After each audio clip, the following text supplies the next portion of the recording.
Welcome to another episode of All Pop No Culture. I'm your host this week, Kevin. This week it's Andrew and I, and we're joined by Andrew's middle school friend, Leah, who's one of our most active followers. They've known each other for a long time, so it's a lot of fun to have her on. We kind of do a little get to know you, talk about what we've been watching. I think everybody has at least started the show Beef on Netflix, starring Yeun and Wong. After we talk about that, I take over a little bit, talk about Winnie the Pooh, Blood and Honey, which is a campy, ridiculous horror film, and then talk about The Night Agent on Netflix versus Rabbit Hole on Paramount Plus. All in all, it's a lot of fun. It was really great to have Leah on for the first time. She hasn't participated in a podcast before, so this was a new experience for her. So with that, as always, thank you for watching. Don't forget to like and subscribe. Don't forget to share with your friends. We've been getting a lot of views, so if we can get more shares, that's awesome. And as always, hope you enjoy the show. I just did a rewatch of all of Superstore. I am in the middle of a Superstore rewatch. Are you? It's been a long time since I watched it. I've watched it like 5 times. Well, I do think it's really I love Sandra. She just kills me. And the manager, of course. Glenn. He's Canadian. Glenn's amazing. Oh, he's the best. He's super Canadian, but because he's from yeah. He's from Kids in the Hall, I think. Yes, he is. Yeah. And did you watch the new Kids in the Hall yet? No.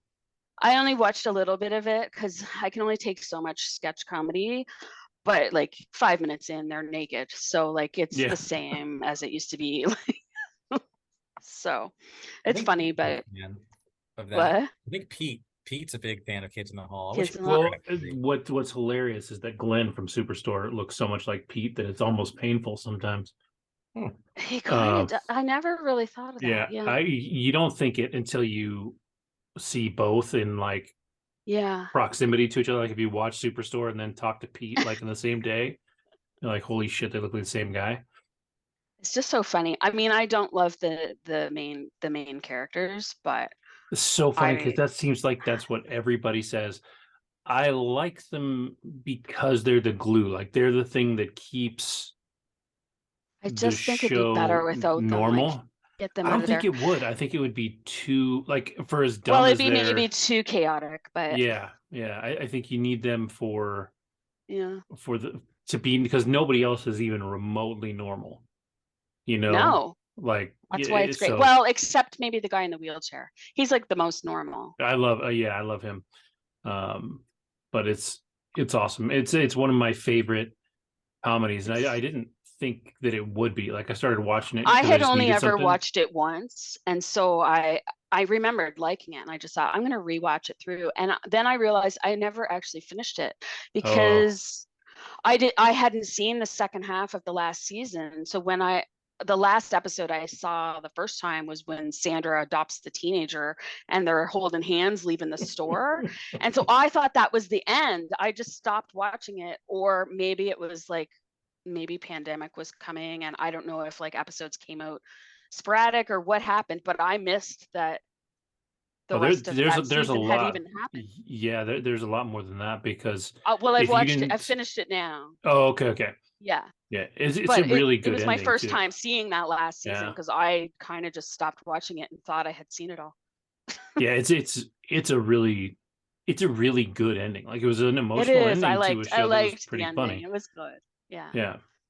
Yeah. It's a show that, other than the two main characters, which again, like I said, is if you go anywhere where people are talking about the show, that's almost the only complaint anybody ever has. Really? Is those two. I just find them a drag. I just don't care about them. Yeah, I'm one of the I don't know if I'm one of the few, but I'm one of the people that does like them. I think when she left the show, I think it actually hurt the show. See, I liked it better when she was gone. That last season, I was like, this is the best season. She's not there anymore. But I like them. But otherwise, like the show for me doesn't really have any flaws. If you, as long as you don't count those two, like if those two bug you, then the way they drive the whole show forward, you may not love. I mean, I don't hate them. Mm-hmm. It's just I liked everybody else better. Right? Yeah, for sure. for sure. And that's fair because everybody is a bigger personality. You know, Yes. in all their So things. good. Like Dina is hilarious. She kills me too. She's really good. She did a really great interview. She's on a new show with not America Ferrera. I always get their names mixed up. The other the girl from Jane the Virgin. Oh yeah. Because no, I don't know anybody's names. anyways, yeah. Anyways, so she's on a show with her, but she lost a ton of weight. The girl that plays Dina, she lost a ton of did weight. she? Like she's super, like she's not slim, but she lost a bunch of weight. And she was doing an interview, and somebody was like, "Oh, well, you know, it was so brave of you to do the Halloween episodes where she dressed in like because in every episode, every time she dressed like that then. And she said she's like, no, she's like, the brave thing to do was wear those fucking pants and that shirt all the time. She like, that was the least flattering thing I could have worn like ever, because the way that it fit and everything. She's like, I felt great when I did the Halloween episodes. She's like, and to be fair, I mean, kind of hot, even though, you know, she was so it's just fun, and everybody, like you said, Glenn's hilarious. Like that he dude just kills me, like his voice, everything. I just love him. He's so good. Oh, and when she impersonates Glenn, anytime she impersonates Glenn, it's hilarious. The show's amazing. So good. But yeah, that's funny that you just watched it, because I'm literally in the middle of a rewatch with my kids. Well, because normally, like when I like to have something on, and I'll replay The Good Place a lot, because that's probably my favorite. That's a good one. Yep. And I'd say Good Place and Schitt's Creek are my top. Yep. And so now that I've rewatched Superstore, like it's up there. It's like number 3 for me now. I don't know where Ted Lasso will land, because I've only just started it, so it might beat out Superstore. That's always what I said. Like Ted Lasso is an excellent show, and it's good. The characters are all deep and all that stuff, and I think it's a great show. But I've always put Schitt's Creek above it, because Schitt's Creek had a beginning, a middle, and an end. Schitt's Creek ran so perfectly. Schitt's Creek, the characters got better as it went. They grew they did so a really much. good job at like growing everybody and having an end. I think it was well done, even more so than The Good Place. Like they thought it out really well.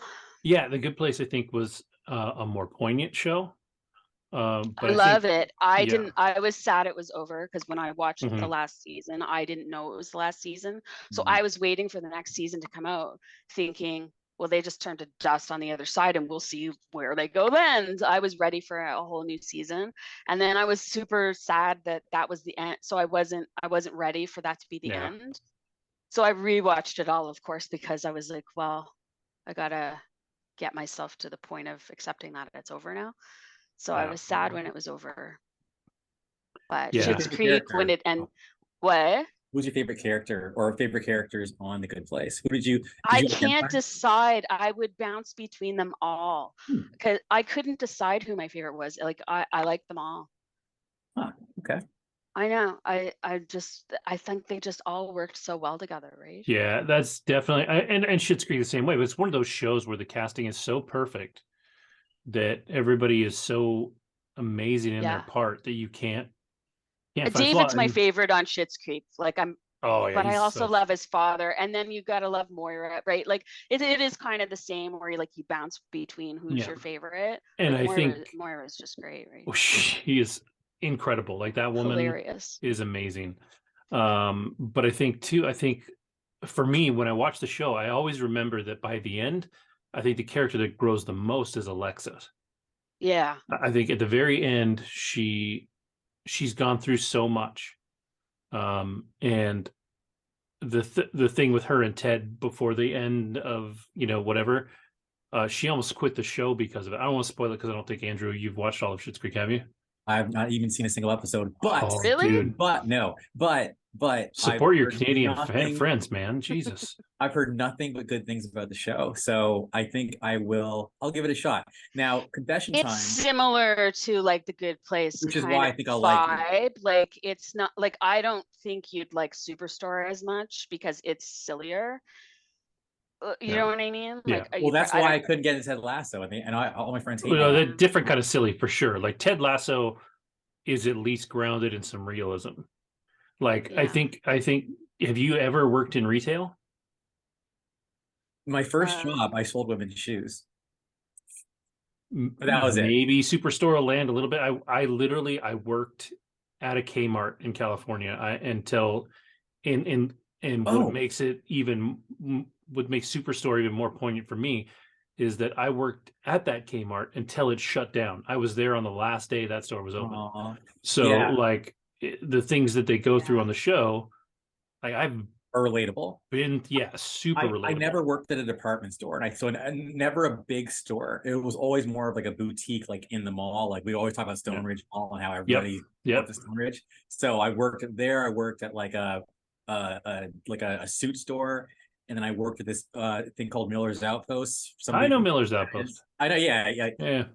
Man, I'm sorry. I'm just like geeking out here. It's because like I literally think about how in another dimension I stayed in Halifax, Dartmouth, and I went to Prince Andrew High School. Like there's a whole like I remember Leah's class 95, just like you, right? So Yeah. I just like I literally was part of like her universe, like from the seventh grade, eighth grade, and then all of a sudden, boom, I'm gone. Bye bye, Ellen Vale. Shout out to Ellen Vale. Anyway, and then I'm at Cal High. And then meanwhile, like I'm just like wondering what's happening. There's no internet back then. We actually did like snail mail a couple of times between each other, which is cool, you know. And it's just so cool, like seeing like I call it loose leaf. That's like Canadian. So loose leaf paper, like the line, ruled paper, whatever, like handwriting, get a photograph, like, yo, you know, but it's like, yeah, man. So anyway, my first job might have been at Micmac, you know, mall versus Yeah. I'm dropping all the cred. Well, Stephanie and I both worked at Micmac Mall.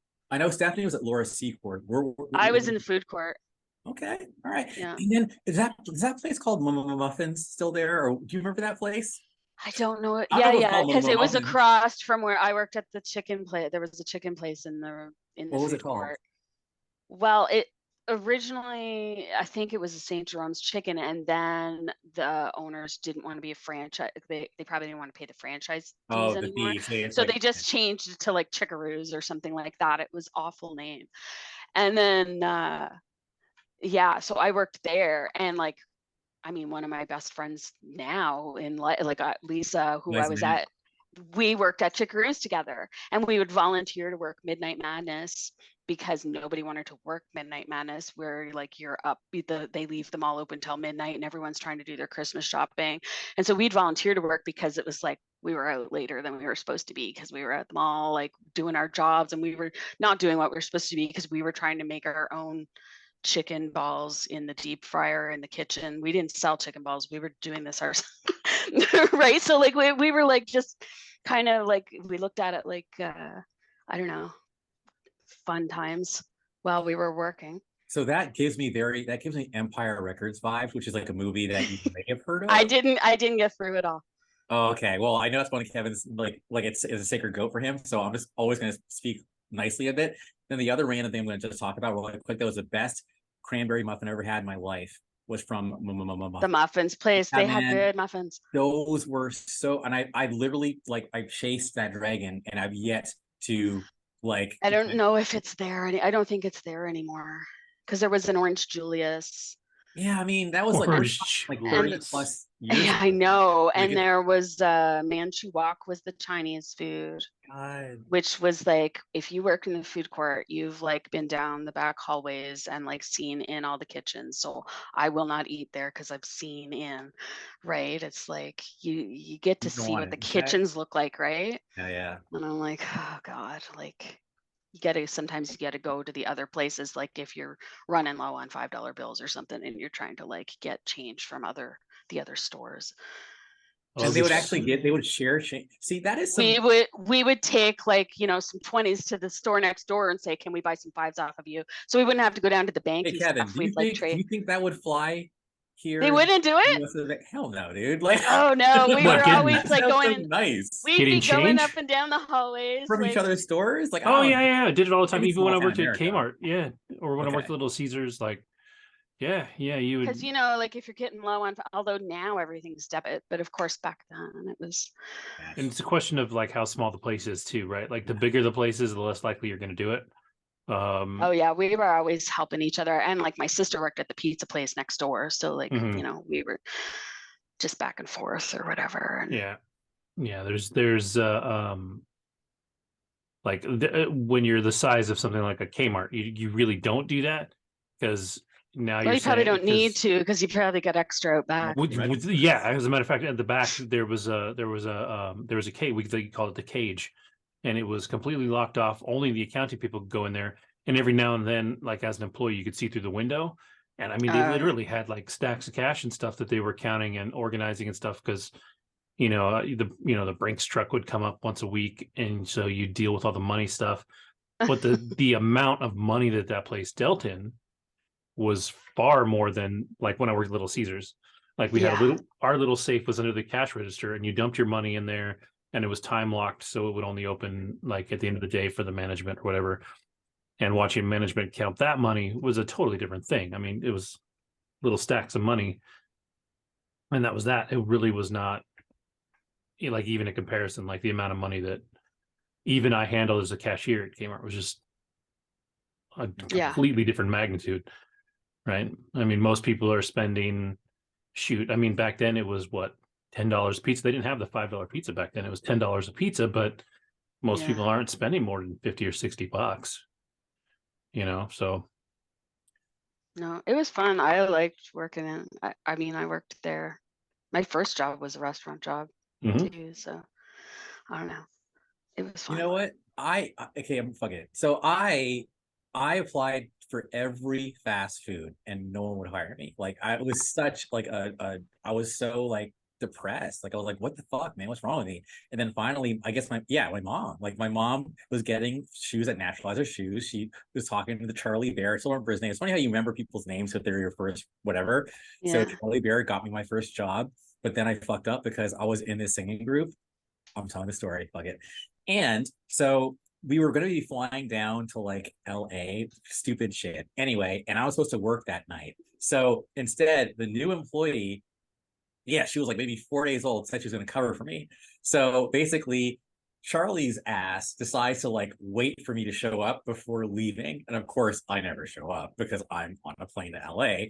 And then like when I get back, like he literally like chews me out and our relationship is like ruined. And then I eventually like left the job. But anyway, I just reminded me of that. I don't know why I just told you that story. Anyway, it's Weird. crazy things you do when you're a kid. But Was that in Micmac Mall oh or no, was no, that Panhorn no, or that? this is Stone Ridge. This is in Oh, South that's. California. High School. Uh, Yeah, yeah, yeah. So like a flight down to LA is yeah, I on. guess you would have been too young to work when you were here. Yeah, I left when I was 14. Which I mean, I think I could have maybe with my parents' permission, but Yeah, it's usually more like 16. I think you okay, can yeah, work at 15, but you are only allowed to work so many hours. sure. I think typically it's 16. But I mean, my first job was so you probably weren't here when because we had Kenny Rogers Roasters. So that I've was my had Kenny first Rogers job. roosters, but I've Well, never we worked had one. It failed. It was ahead of its time because the whole thing was you couldn't eat fried food there. Like the back of the shirt said, "Eat no evil, no fried." huh. So there was no fries, and like in the 90s, people weren't ready. So yeah, that was my first job. I loved it. It was great. I cross-trained in all the positions. Like Huh. cut the top of my thumb off there. Had to go to emergency. It was times. I know. Yeah, they had to call my dad. I was having carrot peeling wars with one of the chefs in the kitchen, and he was this big, huge ex-army guy, and I was just helping prep stuff because normally I worked out front, like on the cash and the line, and I was helping out back because I just liked to be busy. Anyways, we were carrot peeling more, and I carrot peeled my top of my thumb. And so then he was trying to distract me, and I was only 16, so I was like 100 pounds, like I was small. And he was like, punch me, and I hauled off, and I slammed my fist into him as hard as I could. But he was trying to distract me from like everything that was happening. Yeah. And then so my dad came and got me, took me to emergency. Put a pressure bandage on. They couldn't do stitches because they can't stitch across the top of your nail, right? So they put a pressure bandage on, bled through it, put another pressure bandage on. I had to have my arm in a sling to keep it above my heart. and I went on workers' comp for 3 weeks. So when I went in the next day to like update my manager what was going on, he saw me and he's like, I really didn't think you could hit me that hard. He couldn't believe I could punch him as hard as I could. He was just expecting nothing to happen. And he's like, you got a good punch. I just hammered him right in the arm. But yeah, it was crazy. Working in a All this from restaurant talking really about builds Superstore. character. I know. Well, we Yeah. went off the rails. No, I think it's gonna be one of those. That's how we do. Yeah, no, it's funny. Yeah, I think it's interesting. But you, Andrew, you did not work in restaurants though? Like really? No, not once. And both my brothers did. I'm the only one who's never worked around food in my life. And it's crazy. Yeah. Most of my life before my current job, before my my grown-up job, was in restaurants. Like, And the thing is, this restaurants are mad social. Like, apparently, I missed out. It's Like, fun. people, Yeah, like, yeah, I you like get it. friends, people date, whatever. It's just legitimately like, it's a social life. Like, especially like if you're going to college, or whatever. But then like your side gig, whatever, is like a restaurant. Like that's your fam. Especially if you work at a bar. So yeah, Yeah. oh yeah. never experienced it. No, it's good. And I think Yeah. two of her friends met their spouses at the restaurant. So yeah, There's a lot of that going on there too. yeah. It's what you call a very ancestral That's workplace. probably why I'm Yeah. still single. I never worked at a restaurant. Well, We figured it out. I mean, you don't necessarily meet the right people there. That's true.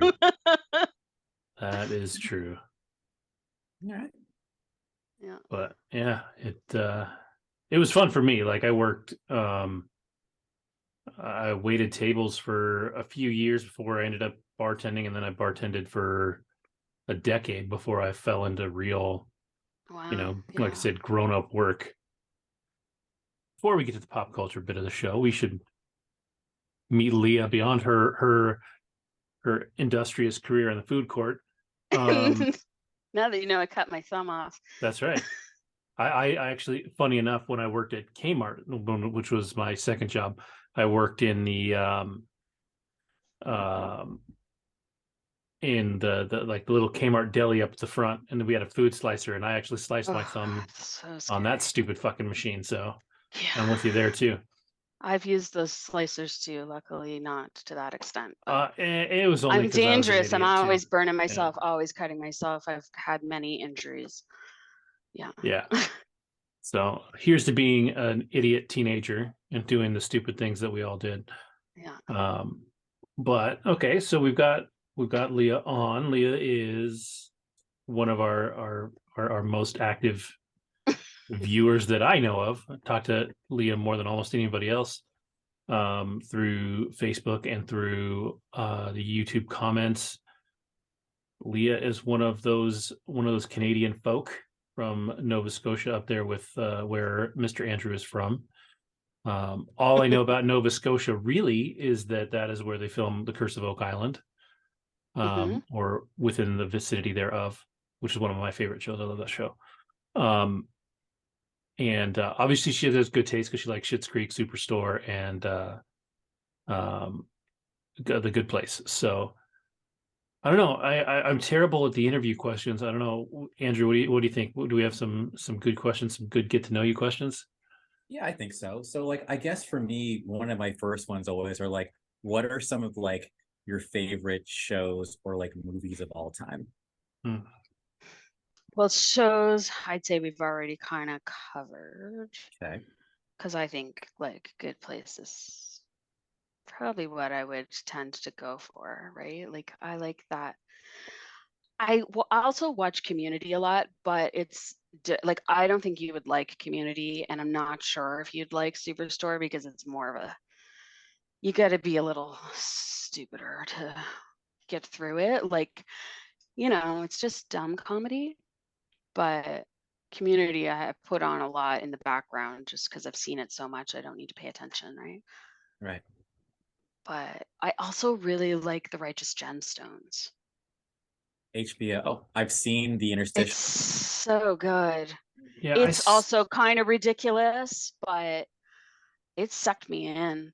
And it kind of, every once in a while, there's some like songs that get stuck in your head, like that they're singing like in like the church service or whatever, and they get in your head and then you can't get them out. So I really like the Righteous Gemstones. And I don't know how popular, I don't know how many people really know about that. And also Miracle Workers, Daniel Radcliffe. I don't know if anybody that really knows about that show or watches I it, have but it's meant to so watch it so good. many times and I've So never seen good. it. And the second season is my favorite. Like the first season, it's with Steve Buscemi. I can never say really? his last name. Yeah. That sounds right. You know who I mean, Yeah, right? absolutely. Adam Sandler's friend. Yeah. Yeah, so the first season, Steve Buscemi is God, and Daniel Radcliffe is an angel.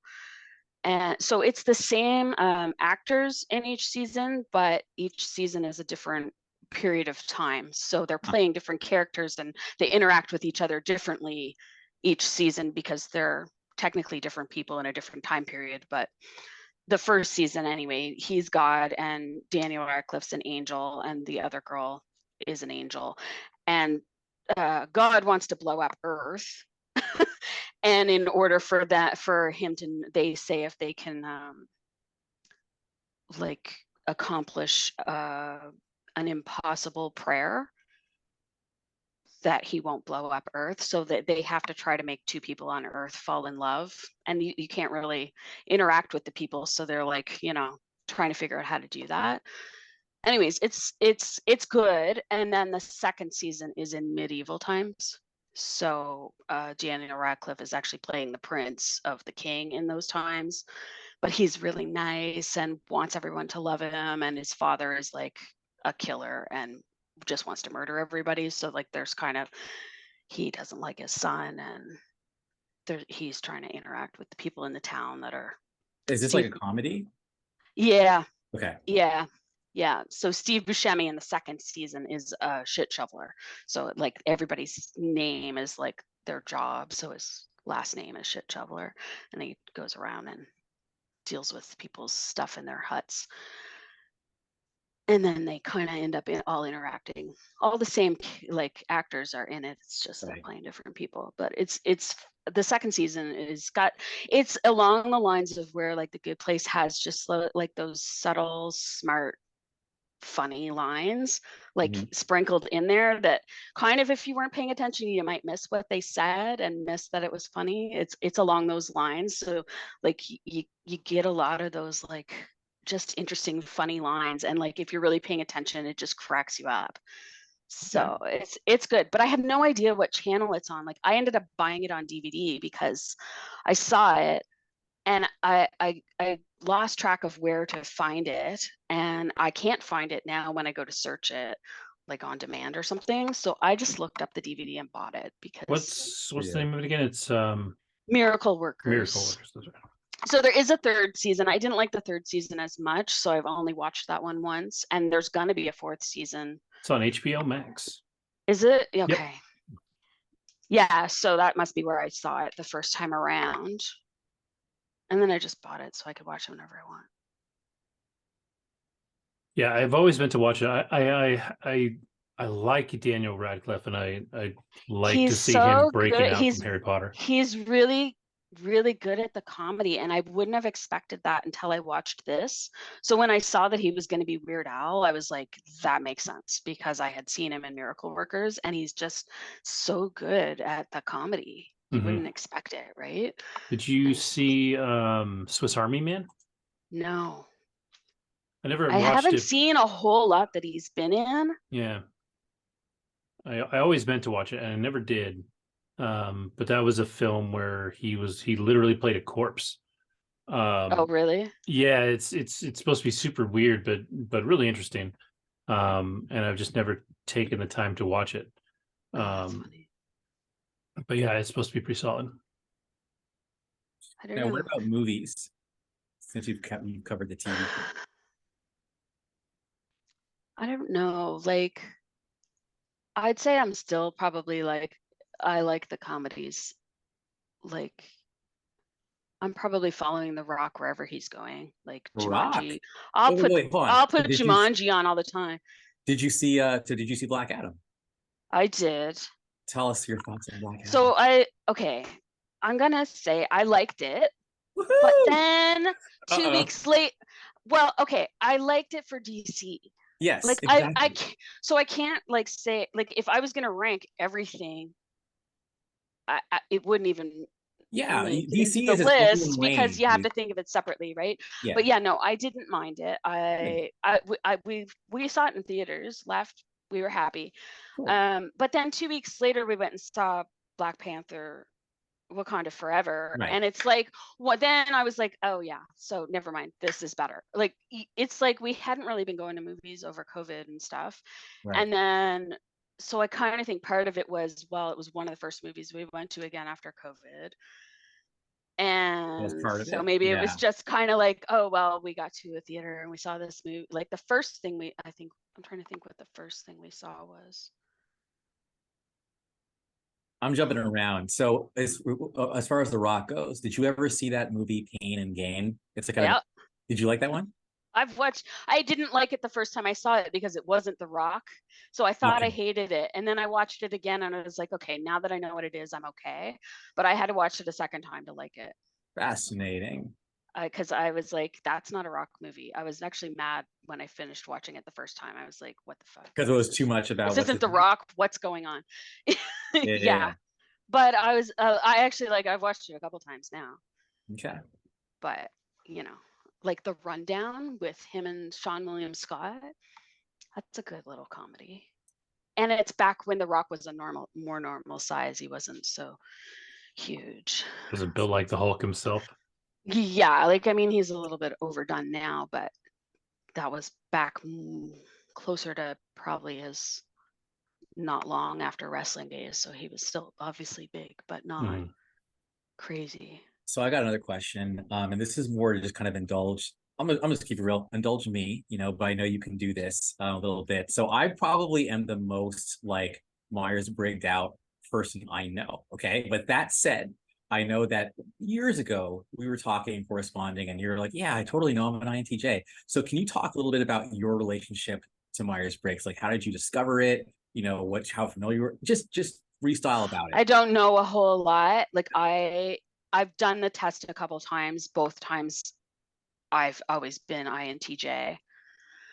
I don't look a lot at what the other ones mean. Like if I'm if I'm looking up, like, you see those charts sometimes about who you would be if you're like, I just look at mine and what that means. I don't care about the other people. You're like, give I'm me just like, just give me my information. Does that make sense? Yeah, I agree with it. Okay. So I just look to see if what the blurb it says about that character makes sense for me. Well, trust me, then, that still makes me happy. I'm still smiling because I'm the evangelist. I don't know why I was put in this universe to like spread the gospel of the Myers-Briggs, but I guess for me, like whenever you discover something and it really works for you, you almost want to evangelize it. But it also just, I don't know, I just think it's really cool because I totally Myers-Briggs the shit out of all the cast of everybody. beef. Did you? Oh yeah, and whenever I Yeah. watch TV, and I can explain their actions based on their type, so it totally plays. You should be watching the garbage TV, because I've also spent this morning watching the rest of Love is Blind, which is like awful, but I get sucked in because I'm psychoanalyzing the people, and I'm like, there's so many red flags. That's Why? true. Actually, I never I'm like, thought why of is that. this person even bothering with so and so? There's so many red flags. You're an idiot if you go out with it. Like, Yeah. and I'm just like, I like to watch it to analyze everyone, and I'm like, these people are stupid. I'm so much better than them. Yeah, well, that's fine. I never thought about that, but that would be like, It's I don't the know that it whole would be a reason to good watch thing it. It for makes you you, feel but better about yourself. I think that, dude, I think that would ruin you. I think you'd be sitting there trying to like analyze all of these people, and you just like your brain would fucking melt because people come and go in these shows so quickly. Like you only get 5 to 10 minutes with them at a clip, and then I've watched a little bit of a Love is Blind. So the way it starts out, these people have a wall between them, so they can't even see each other. They're just talking to each other. They don't know who they're talking to. and they go through all this. Like I can just now that Leah said I this, wish you'd watch dude, it just so you could psychoanalyze them all, because I it's need to watch crazy. a show And even where The Andrew Circle, watches that show. yeah, The Circle would be a good one too. You'd almost have to be, if you went on The Circle, you probably would actually win, because you'd be able to figure everybody out. You can't see each other there either. Yeah. But you're either playing a fake person or a real person, and the other people are trying to guess who is real or not. And like, so they're making notes constantly, like every time they're like chatting with people, they're making notes to like, so they can remember like what they talked about last time, and who, trying to figure out who a fake person is. And then there's little challenges and games and stuff. Like, I think you should be on that show, because you probably would analyze everyone to death, and like you'd figure it all out and win. Well, that actually does sound enticing. All right, That- I will look that up. So That's really fun. Like I would watch a show where Andrew watches one of those shows. Like, yeah, just like when people watch people So play video meta. games, Yeah, we should exactly. just like set a camera up Exactly. with his face reaction watching exactly the trash TV. Yeah, it'd be great. And then like to make predictions and stuff. I would actually. It would be so good. That's what this podcast should just we become. could have a It should watch just be party Andrew. watching the garbage. It's just Andrew watching. Yeah, because I watch Love Island. Love Island is my trash TV show. Yeah, it's so good. I love that show. It's absolute garbage. Like nobody should actually watch that show, but I love it. You lose brain cells watching. Oh, for sure. Those, like, half those people are morons. You are going down in IQ, but it makes you feel better about your own life. Except the downside is that they're all young and beautiful, and every day I get older and older.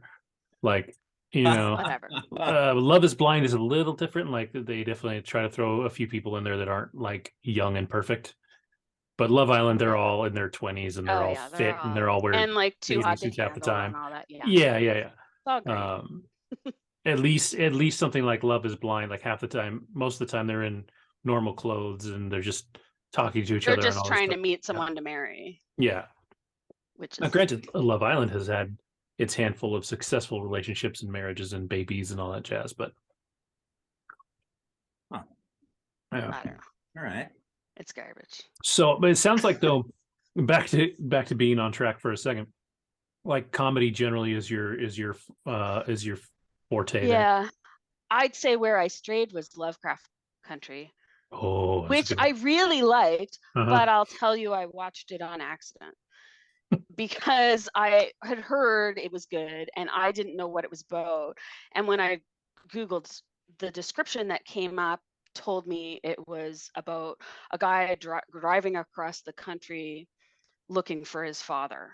So that was what that's a very loose definition of the show. Yes. And I was like, okay, and I put it on, and at the end of the first episode, I was like, what the fuck did I just watch? And I went back to Google and I was like, Lovecraft Country, and then I found other like descriptions and was like, oh, well, I would never have clicked on it if I knew it was like a horror thing. But because I watched the first episode, I was like, well, now I got to see what happens. And I watched the whole thing. Yeah. I liked it. Yeah. But I wouldn't have clicked on it if I knew what it was to begin with. So that was total by mistake because it's not something I would normally go for. But at the end of the first episode, I was like, this description I looked up doesn't make sense anymore. Yeah, it's funny because the description is not wrong. I know, but I was like, it didn't say anything about horror. It didn't say anything about any of that stuff. I just was like, oh, he's looking for his father driving across the country in the Jim Crow era. And I was like, okay, play. And then I was like, what? Awesome. I must have looked up the wrong thing. And I went back to Google and I'm like, no, I looked up the right show. But then I found a different page that gave me an actual synopsis, an actual description. Yeah. But yeah, no, I knew nothing about what I was getting into. That intrigues me a little bit. So it sounds like you're pretty open when it comes to picking a new show. Like, so like what does it take to actually get you curious enough to check out a show? Like, well, with that, I had just seen a couple things in my feed saying I really liked it or whatever, right? So I was like, oh, and then when I saw it pop up as an option, I was like, oh, I've heard of that a couple times. What is it? And I played it. Like I didn't seek it out, but I Got had it. seen a couple Yeah, things I pop was up always saying bummed people when were that liking one. it. Yeah, I was bummed when that one didn't get picked back up because it seemed like it had a lot of buzz around it. Yeah. It was well made. Like obviously, I think this was most people's introduction to Jonathan Majors. Oh yeah. Who R.I.P. Jonathan That's Majors' career, but he was fantastic in that, and so was what's her name, Yeah. Journey Smollett. Thank you. yeah. She was great. Like I loved her. It's Even the a weird sister. ass show. It is a That's weird how ass I show. watched Squid Games too. I watched all of Squid Games and I loved And it. I Yeah. loved Squid Game. Yeah, That's Yeah. so another one I good. binge immediately. That's one that like if you only knew to look up the explanation of it, it probably would not sound as good as it was. There was a lot of like deeper like psychology to that show than the premise would Well, hint I at. almost didn't get through because I didn't know you could put it on listening to Korean and reading it in English. So had done the opposite and I was listening to the dubbing. It was terrible. I almost didn't get through the first episode, No, but I had to I switch. kept seeing people talk about how great it was, and so I was like, I'm gonna try to get past this first episode, but I couldn't stand the main guy, and Correct. I could. You Same. felt the same thing. I just was like, I can't handle this dubbing. It was driving me crazy, but I didn't know there was an option to switch. Yeah. So I watched the whole thing that way, almost till the end. I know. Oh, And then when I realized, I mean, I was still liking it, but it was bugging me. I And would then when I hate it. realized you could switch it, I went back and I watched my favorite ones the other way. And I was like, it's so much better. Yeah. Just let me listen to the Korean and I'll Yes. read it. It was way better. Such a difference. And that's actually how I watched all of the Physical 100. I don't know if you watched any of I've that. heard of that one. Oh my God, it was so good. But I watched that in Korean. I just listened to the Korean and read it because I didn't want to deal with listening to a dubbing again. Yeah. But yeah, You get that a lot. Like Dark on Netflix was that way too, German. But like the dubbing wasn't terrible in it, but I definitely found that even if I watched the dub, I still put on the English subtitles to see what they were really saying. Oh, Right? yeah. Because some things got lost in the translation. Some things were a little better in the translation.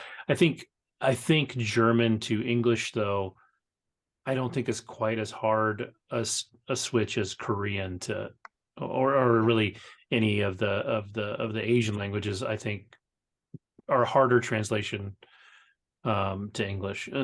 The Germanic languages and all those languages are close enough. Like, I can't do that. Like that's so for Squid Game, I noticed that like the dub was not matching up with the The written words. text. And my brain, I'm a visual versus audio, so I'm all about the fucking words. So I immediately it was confusing me. So basically, I immediately just went right to like the Korean and then the words because what I like as far as like the vocals I get the emotion out of the vocal. Yeah. I don't care about what it's actually saying. I want to hear the tone, and then I read the words, and then it just flowed. So I literally could not watch. I literally stopped it probably a good 20 minutes in of the first episode when I watched because even the way he was talking, I hated It was so annoying. Yeah. I hated him as a person. I wanted him he's to the main die character. immediately in the first episode. Yeah. He was such a loser. Like, stop gambling, man. Like, yeah. and then you're acting like the world owes you something, right? So he's just such a whiny little. Anyway, I know. By the end, he's kind of a heroic figure. And then he turns into basically John Wick at the end. So I'm looking forward to like season 2, which is yeah. Yeah, I don't even know when that comes out. It feels like it's been a long time. It has, but these shows take time, and I'm okay with that. Like, make me forget. Like, oh shit, it's been 3 years. Cool, boom, let's do this. Because waiting is like it's kind of painful. Like The Last of Us, that's going to be a long wait. I think Stranger Things, when that ended, and you basically see like Hawkins like being transformed to the Upside Down, I'm like, man, we really have to wait for another year and a half. Yeah, that's what I said at the end of that. I was like, I don't think I can wait a year and a half for whatever's happening next. Yeah. Is it going to be Mad Max? Like, where are we coming back to? Yeah. but I did like that. So I guess I'm not only comedy. Oh, but you That's only where I gravitate, but I'll Well, branch and off. I think it changes too. I find myself comedy's always been one of my favorite genres. Like I love comedy movies, I love sitcoms, and I have to find a drama that draws me in pretty quickly for me to enjoy it. And I have to be Hmm. like I have to be in the mood to watch In a the drama. mood. Like Same. I've never I've always struggled to start The Sopranos and start The Wire, even though they're like two of the best Never shows watched ever them. made. Um, I just can't get myself into the headspace where I want to sit down and watch and get pulled into a drama that's that long, also, Yeah. right? Like you're talking about seasons and seasons of these shows. And I know they're great, like I get it. And I just haven't done it. And so watch something like, Beef, which is, a drama, but it's quick, right? It's 10 episodes, and then I get to wait a while. Um, I watched The Night Agent on Netflix. It's the same deal. It's a little longer. It's like hour episodes, but 10 episodes and you're done. Um, I don't think I can I need to get into the headspace where I can watch those shows. But I've also Hmm. found out lately that I gravitate more towards newer horror than I do to most other things. Um, I find that a lot of recent comedies, other than like the top-notch comedies, aren't that on television aren't as funny as they used to be. Like a Hmm. lot of comedy just feels so cliched that it's not as fun. The one that I've been meaning to start is Ghosts. That had a UK version, and then it translated over to the US, and it's supposed to be pretty funny, pretty solid. I think it's another one that has a lot of heart to it, which makes a difference to me in comedy. That's why Schitt's Creek worked, and that's why Superstore worked. Is these people are families, and that's kind of the dynamic that you get out of them that works really well. Um, but I struggle with dramas, and I found that I've watched so much more horror lately than anything else. Hmm. Yeah. I have a question. This is totally off the rails, but I just got to just break this in as well. So I think one thing, Leah, that makes you like cool and unique and not like run of the mill or whatever is the fact that you are so big into like motorcycles and like biking. So can you talk a little bit about like how that started and like, I don't know, like just freestyle? I guess I would say that's Jamie's fault. Oh, And we've been together for 21 years. can you So talk about how you if guys had an anniversary, didn't you? yeah, just the end of March. Yeah, happy anniversary, belated. But I think Yeah. I I mean, said we forget our anniversary every year. We're very we have to like go to the calendar and try to like count back because it was Easter weekend that year.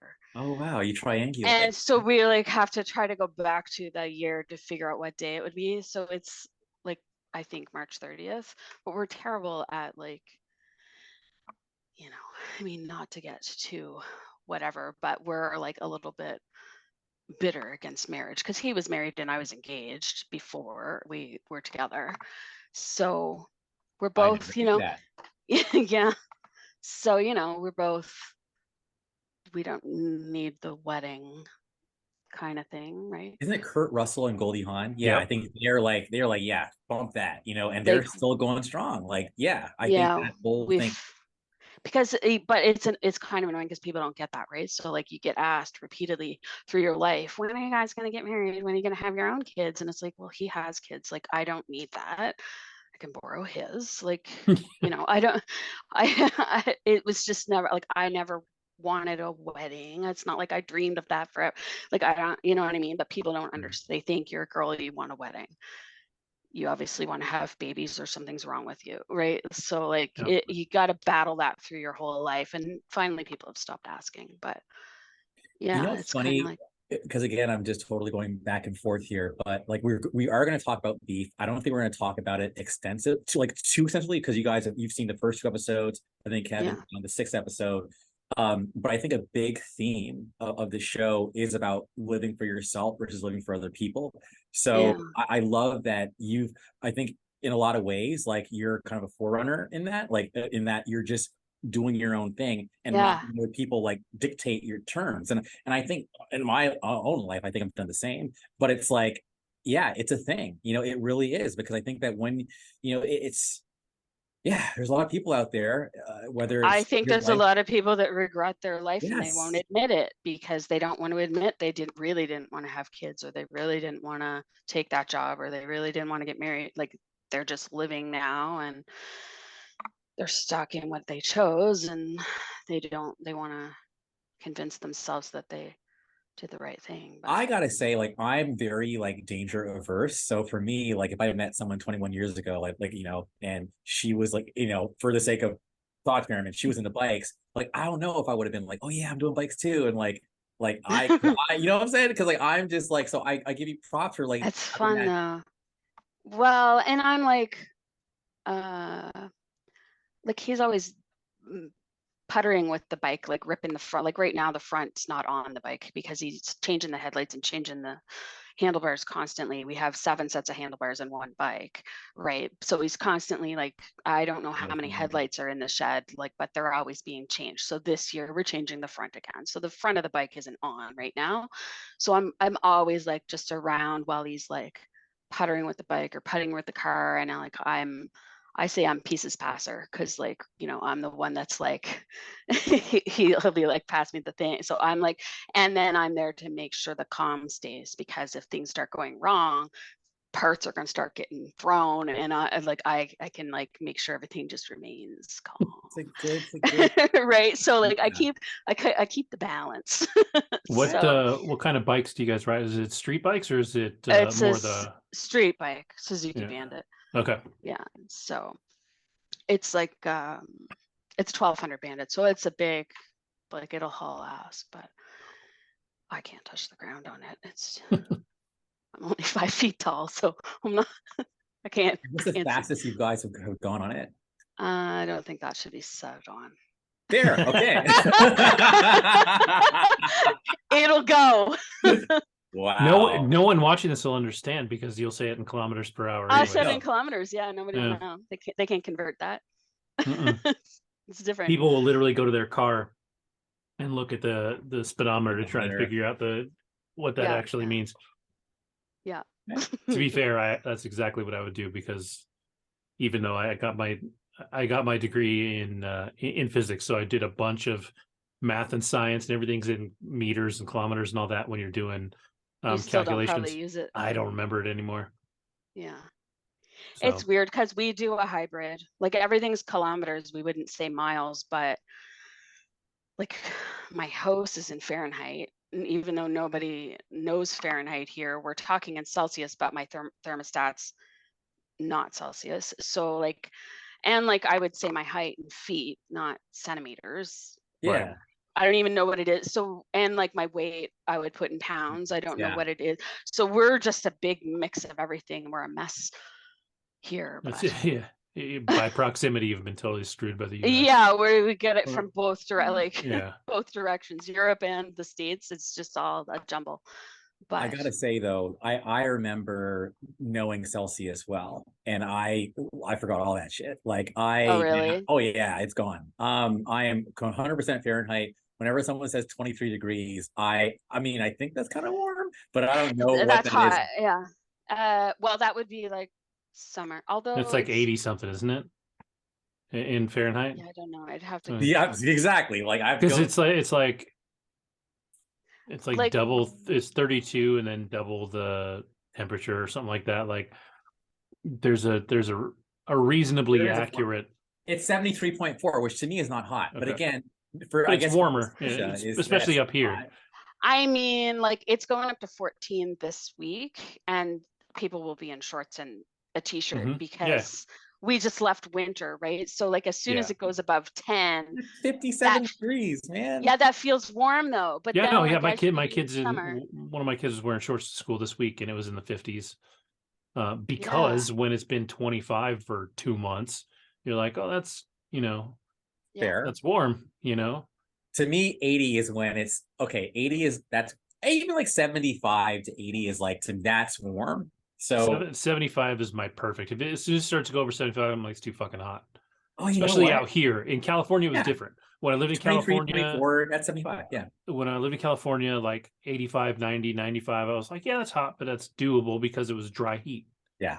East Coast heat is Oh, totally okay. different, right? Like when you add humidity in, it changes Yes. everything. It gets Anything over humid. 85 is annoying. Oh, fuck. It's horse shit. August is really humid here. Yeah. And I even remember like the humidity. even July, like Yeah. I don't know, it's unpredictable. Last summer was pretty hot. So Yeah. Yeah, last I summer don't was warm. Like what's crazy is this week, we're gonna hit 80 this week yeah, like we've here. probably And got I'm a like, heat what the wave coming this yeah. whole I'm like, I don't want that. You can keep that. Give that back to California. I don't need that shit. California got well, all my snow and I get their stupid heat. I moved to get away from that shit. yeah. But yeah. So maybe Andrew, since you've watched the most, do you want to lead beef a little bit? Because I know I'm further than Leah is for sure. I'm just past the midway point of the show. But to set it up for the people watching at home, it starts off with the road rage incident. Does not give you any build up beforehand. Just um, it dude's pulling out of the parking lot. He's pissed off. He almost hits her. She gets pissed off, and then they chase each other down the road. And I started watching, not even knowing that much. I just knew that it had some, you know, this plot to it. But I love Ali Wong. I've seen a couple of her stand-up specials. She's absolutely hilarious. She was on was it American Housewife with Katie Mixon on ABC? I think it was American Housewife. And she was like one of the best friends, and she's hilarious on that. She's so funny. And then Stephen Yeun was on he was in Nope. He was in The Walking Dead. Like he was fan favorite on The Walking Dead in the early seasons for sure. So he's been around, and I have always liked them both. So I was kind of drawn in right away. All right. So yeah, no, beef, like, and I was gonna say as well, like, so I like Stephen Yeun in Invincible. So he was the title character for that as well. I never heard of Ali Wong, and that's natural because I'm not a comedy person. But apparently, she's had a number of Netflix stand-up specials. So funny. But man, okay. So basically, we were doing our our all popular culture like chat thing, whatever. And Kevin mentions it. He talks about Falling Down. Now, Falling Down, of course, is that 1990, I think, or maybe 91 film. Yeah. Michael Douglas, he's losing his shit. So I'm just kind of like, you know what? That sounds pretty cool. Sociological. Boom. Put it on. And I'm actually the first episode, I was like, it's okay. Like I wasn't necessarily like all the way in. But by the end of the first episode, when you start to see a little bit of the weirdness of Ali Wong's character, Amy, because like apparently, okay, first of all, I gotta jump in right now. Okay, so I wise break these mother effers immediately. Okay, so Ali Wong's character Amy is an ENTJ. So what that means is she is someone who definitely is all about control. She is the master of her own domain. She is a businesswoman. She is a commander in chief. Like she is a boss. She's a boss lady. Okay, and that's why she runs her store. Okay, now she has another boss lady, of course, who is an owner of this like department store, but it's like for like it's like, why am I so bad with words? It's like not Home Depot type store. Anyway, so she, of course, is in a white truck or a white SUV.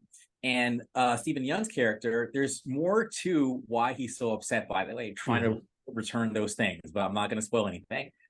He backs up into her. She honks, and then he's chasing her, and it's like crazy road rage like stuff going on. Okay, from there it's just pandemonium.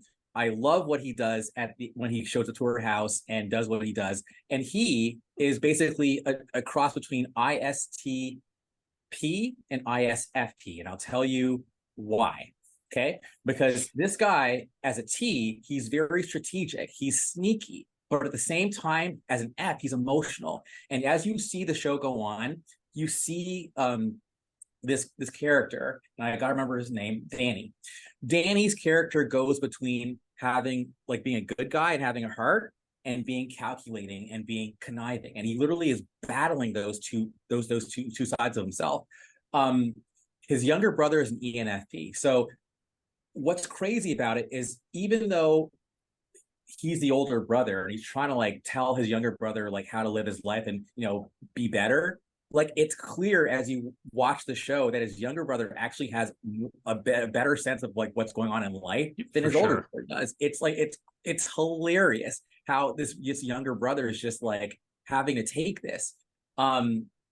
Anyhow, like, and again, we're going to talk about this show in two pieces. Today is going to be more of like the appetizer, and then next week we're going to talk about the whole damn show, because the first episode to the last episode, it's like night and day. They're completely even at the midway point, it's changed. Even quite the midway, a bit, yeah. It's so it's like I would rather keep it, you know, kind of light and thematic. But ultimately, like, these two characters, the main characters, Danny and Amy, are both broken people. And I think Danny is more obviously outwardly broken. And I would say as an S, you know, he's more influenced by his environment. His environment is not a good environment. They're not in a good place. Amy, on the other hand, is an N. Like, outwardly, she's got it all. She's got her husband, she's got the big house, she's got a daughter, she's got a great career. That it's actually she's gonna blow up and become rich because her business is about to be bought by this like bigger conglomerate.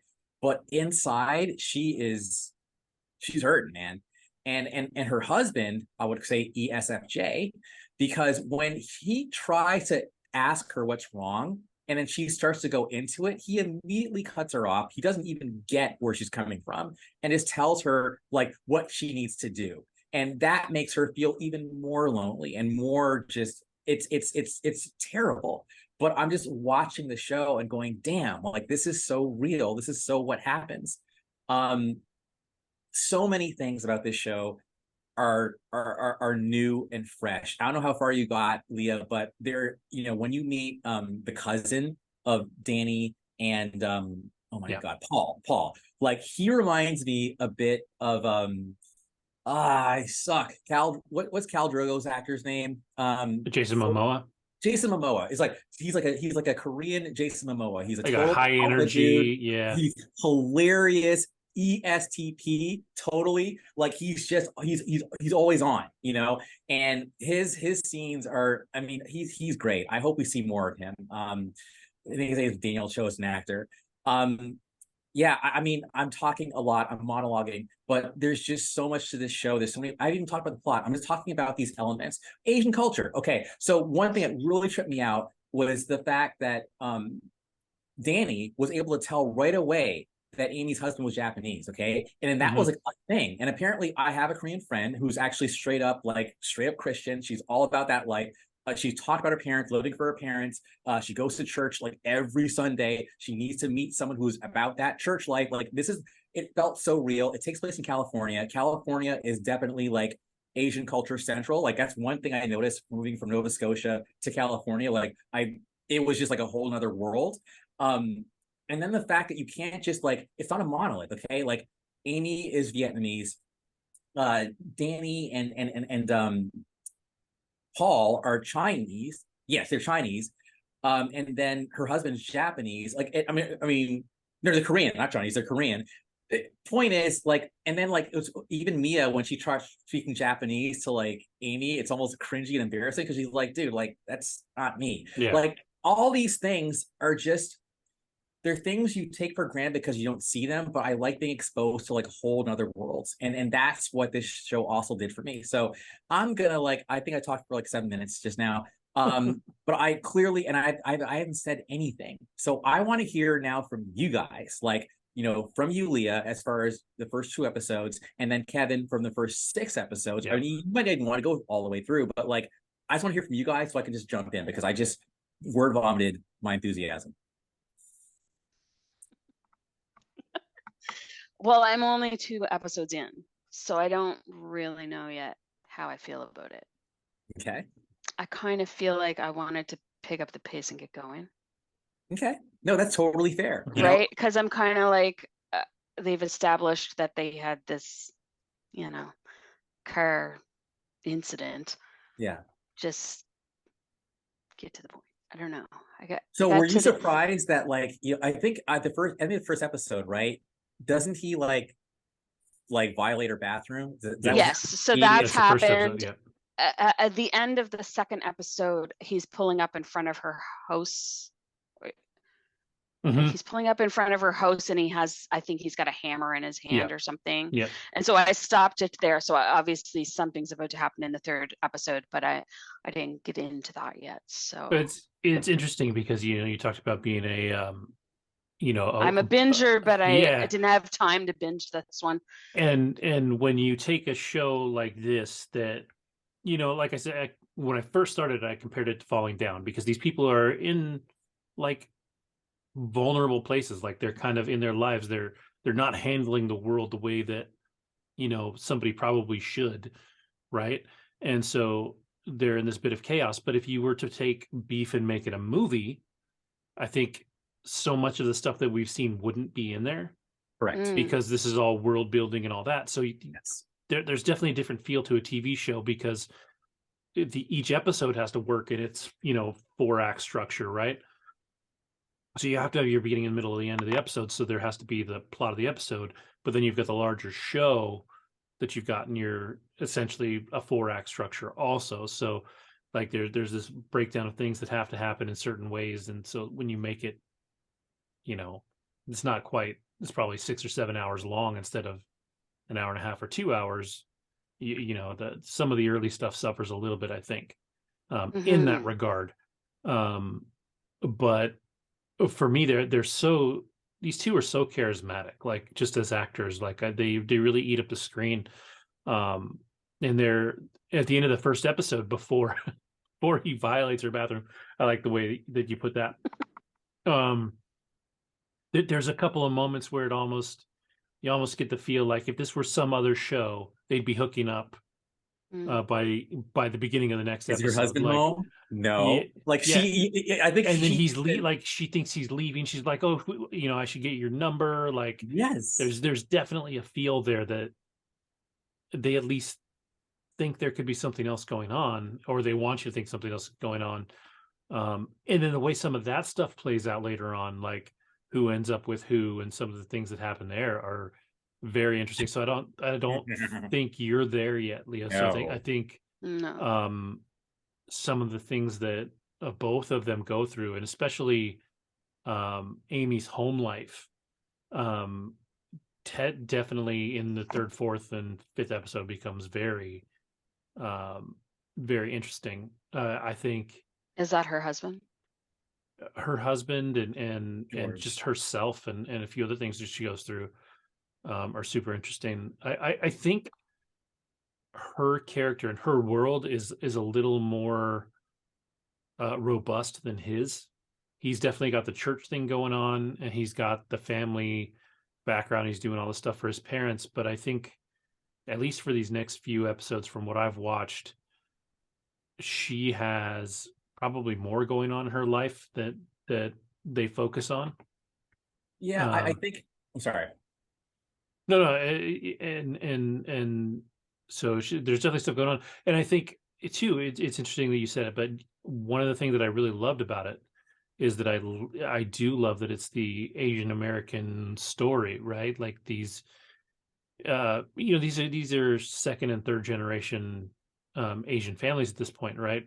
Or Asian American families, but all he wants to do, and he's fucking terrible at it, is just get enough money to take care of his parents. That's all he wants to do. Yeah. That's the whole thing driving him, and that's so prevalent in that culture. I say this as somebody who's obviously the least Asian person you're going to find, but family is a big deal, Yes. and like you said, like people don't really associate it, but the church is a big deal especially in the Korean community. So that's a really interesting thing for them to dive into, like, and it's directed, the director is a single named Asian director. It's like Hitomi or something like that. He's got a very like a one word, very, I don't know, Japanese or Korean name. But it's cool to see. And like I said, I've been Ali Wong fan for a long time. She's Hikari. so Hikari. There you go. She's hilarious. Like Andrew, I actually think. How do you feel about stand-up comedy? I know that silly like TV comedy isn't your jam, but do you like stand-up? I mean, I'm not really, but I will say first of all, I love Allie's range because she goes from like poise and corporate to crazy and psycho like that, and it's so I like her shriek voice, and she's like, motherfucker, like I'm just like, yes, I love you. So I want to see her as a I'm sure her stand-up is amazing. So, and I love her, and I love what's his name, Dave Chappelle. So it's like, I think like I'm not necessarily like, oh my god, I love comedy like or stand-up, but if it's good, like I'll pay attention. So I like Dave Chappelle. I love her. I'm thinking I'm gonna like her, and I like that one guy from Boston. You know what I'm talking about? Bill, oh my god. Bill Burr. Thank you, Bill Oh Burr. yeah, I yeah. like him. Bill Burr. He's very Dave Chappelle, right? So if you like Yes. Dave Chappelle, you Yeah. probably like Yeah. him. Yeah. So yeah, Ali Wong, she's got a lot of attitude in her comedy, but not in a bad way. Yeah. Like she's strong. Like she's a strong woman, and she's hilarious.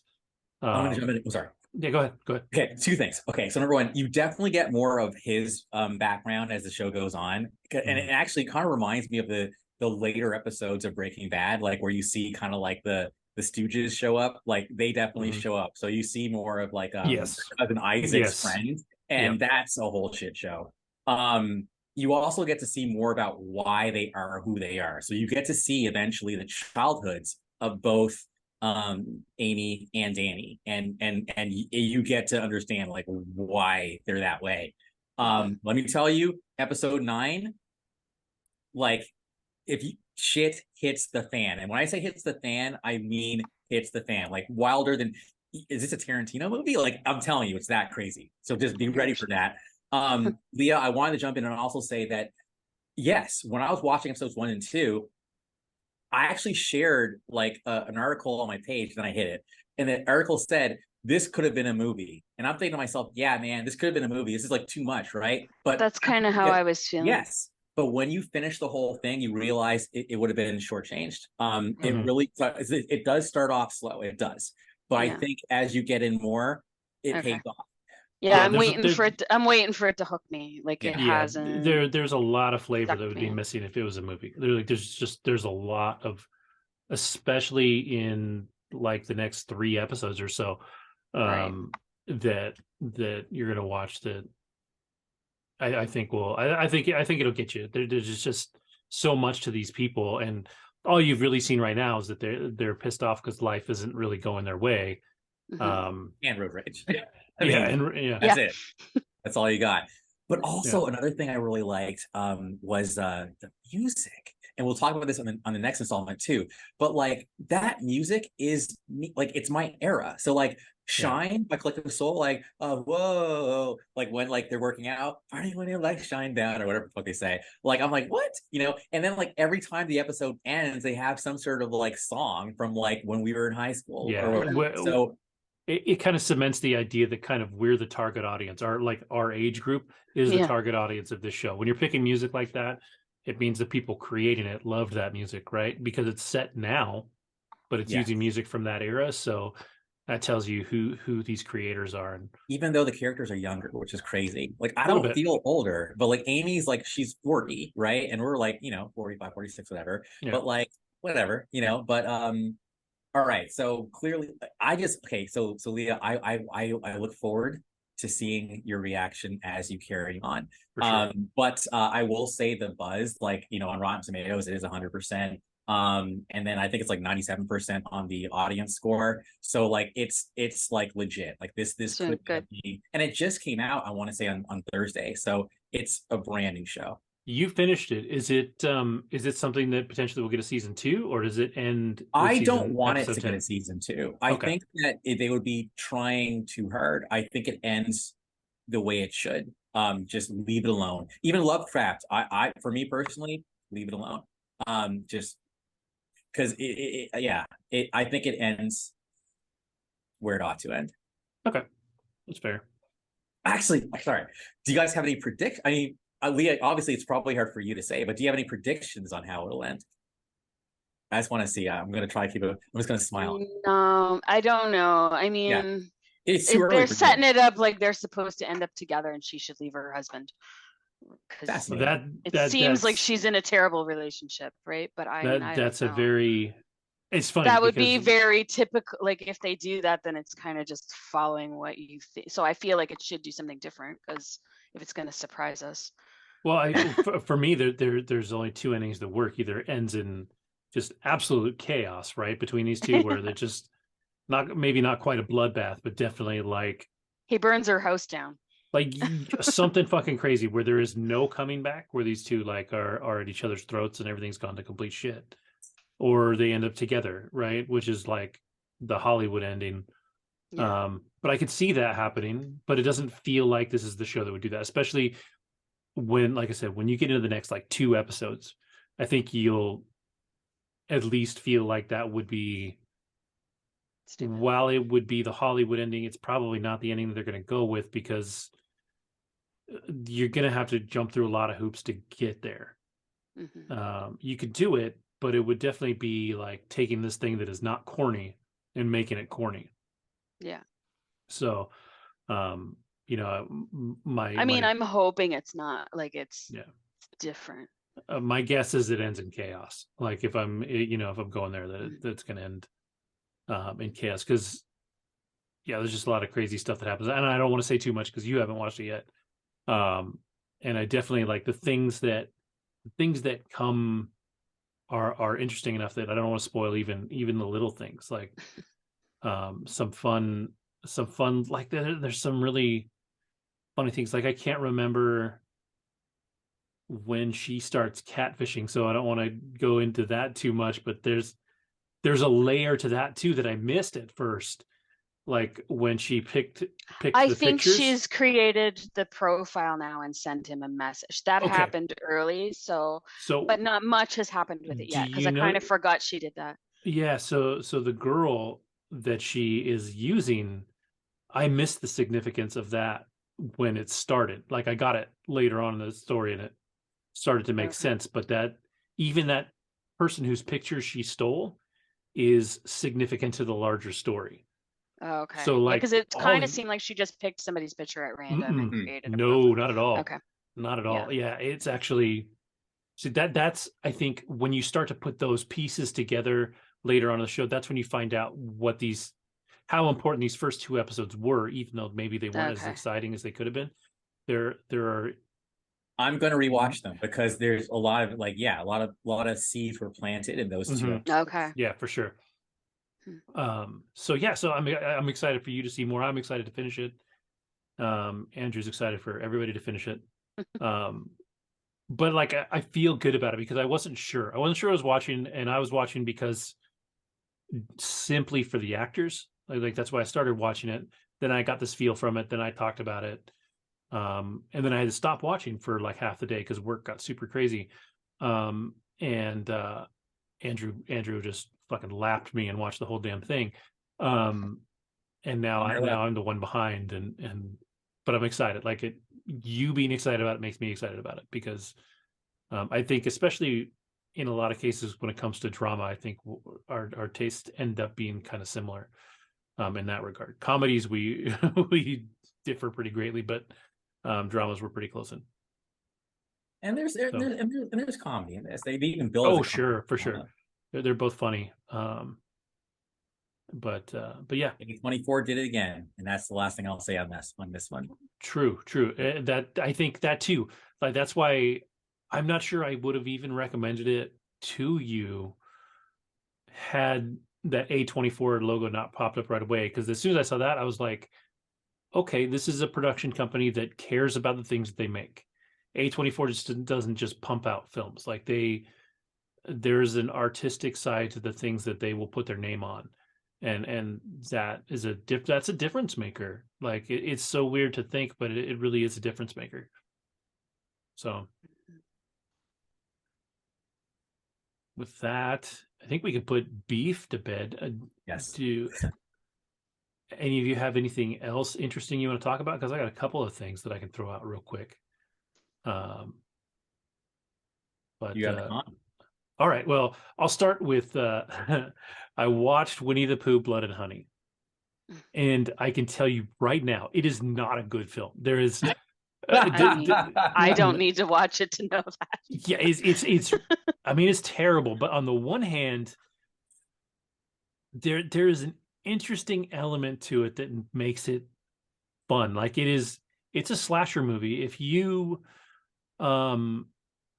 take out a lot of the elements that would constitute somebody making an effort to make a really good movie, it's actually kind of entertaining. It's not great. It's not good. Like I said, you're not watching this to see like the beginning of a film franchise or anything like that. It's definitely a stupid slasher movie, and the plot of the story is that Christopher Robin, when he's young, has Pooh and all the friends, and then he leaves to go to school, and he completely leaves them behind and unattended.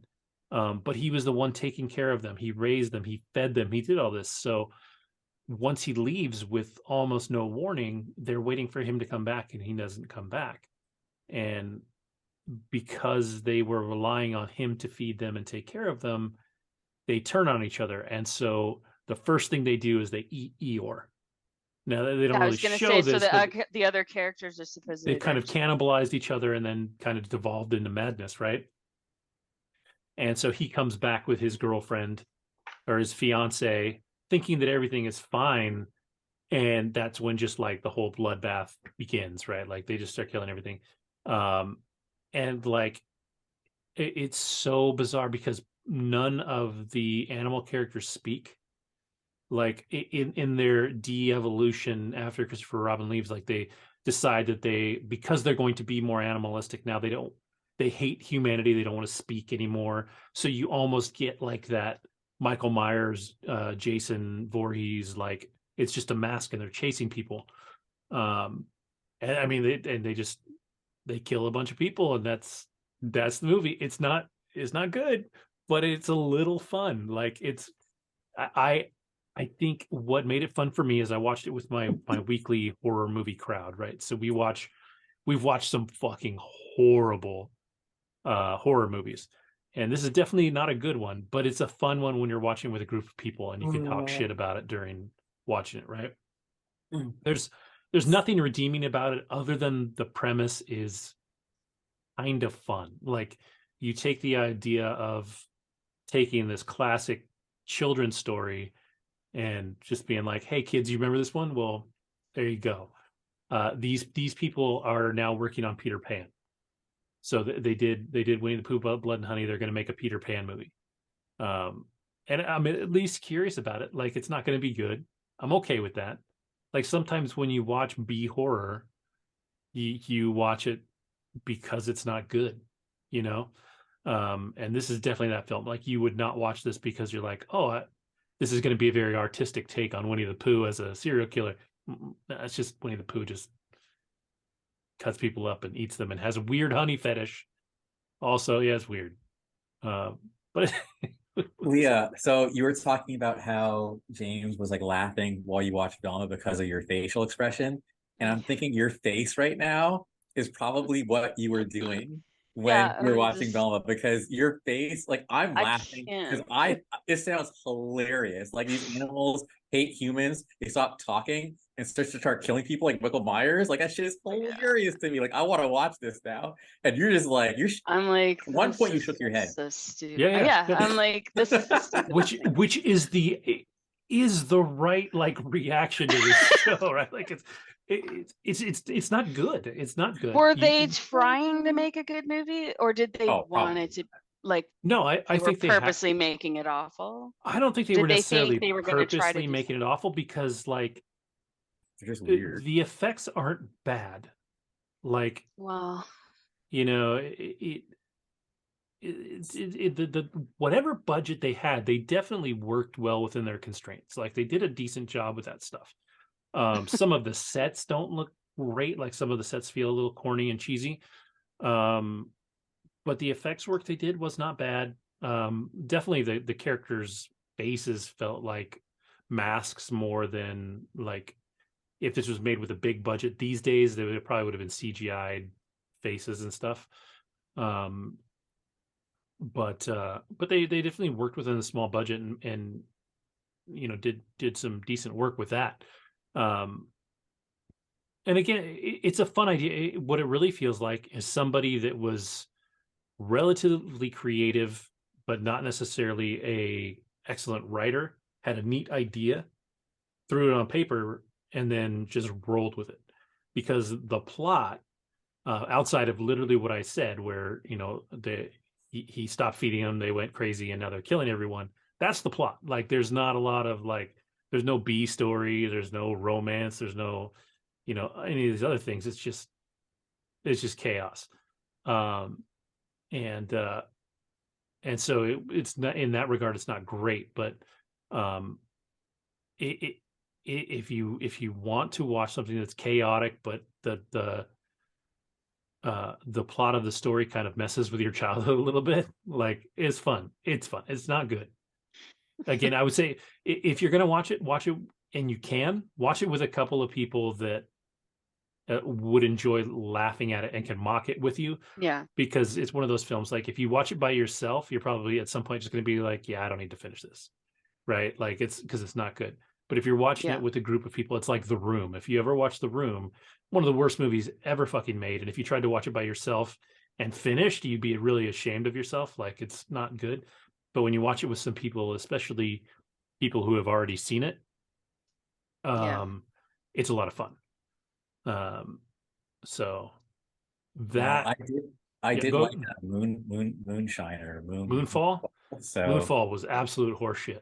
But I watched it with my kids, and we were dying because just I never not to go off on a tangent on that one, but like they just completely gave up, like, on the laws of physics, on anything reasonable.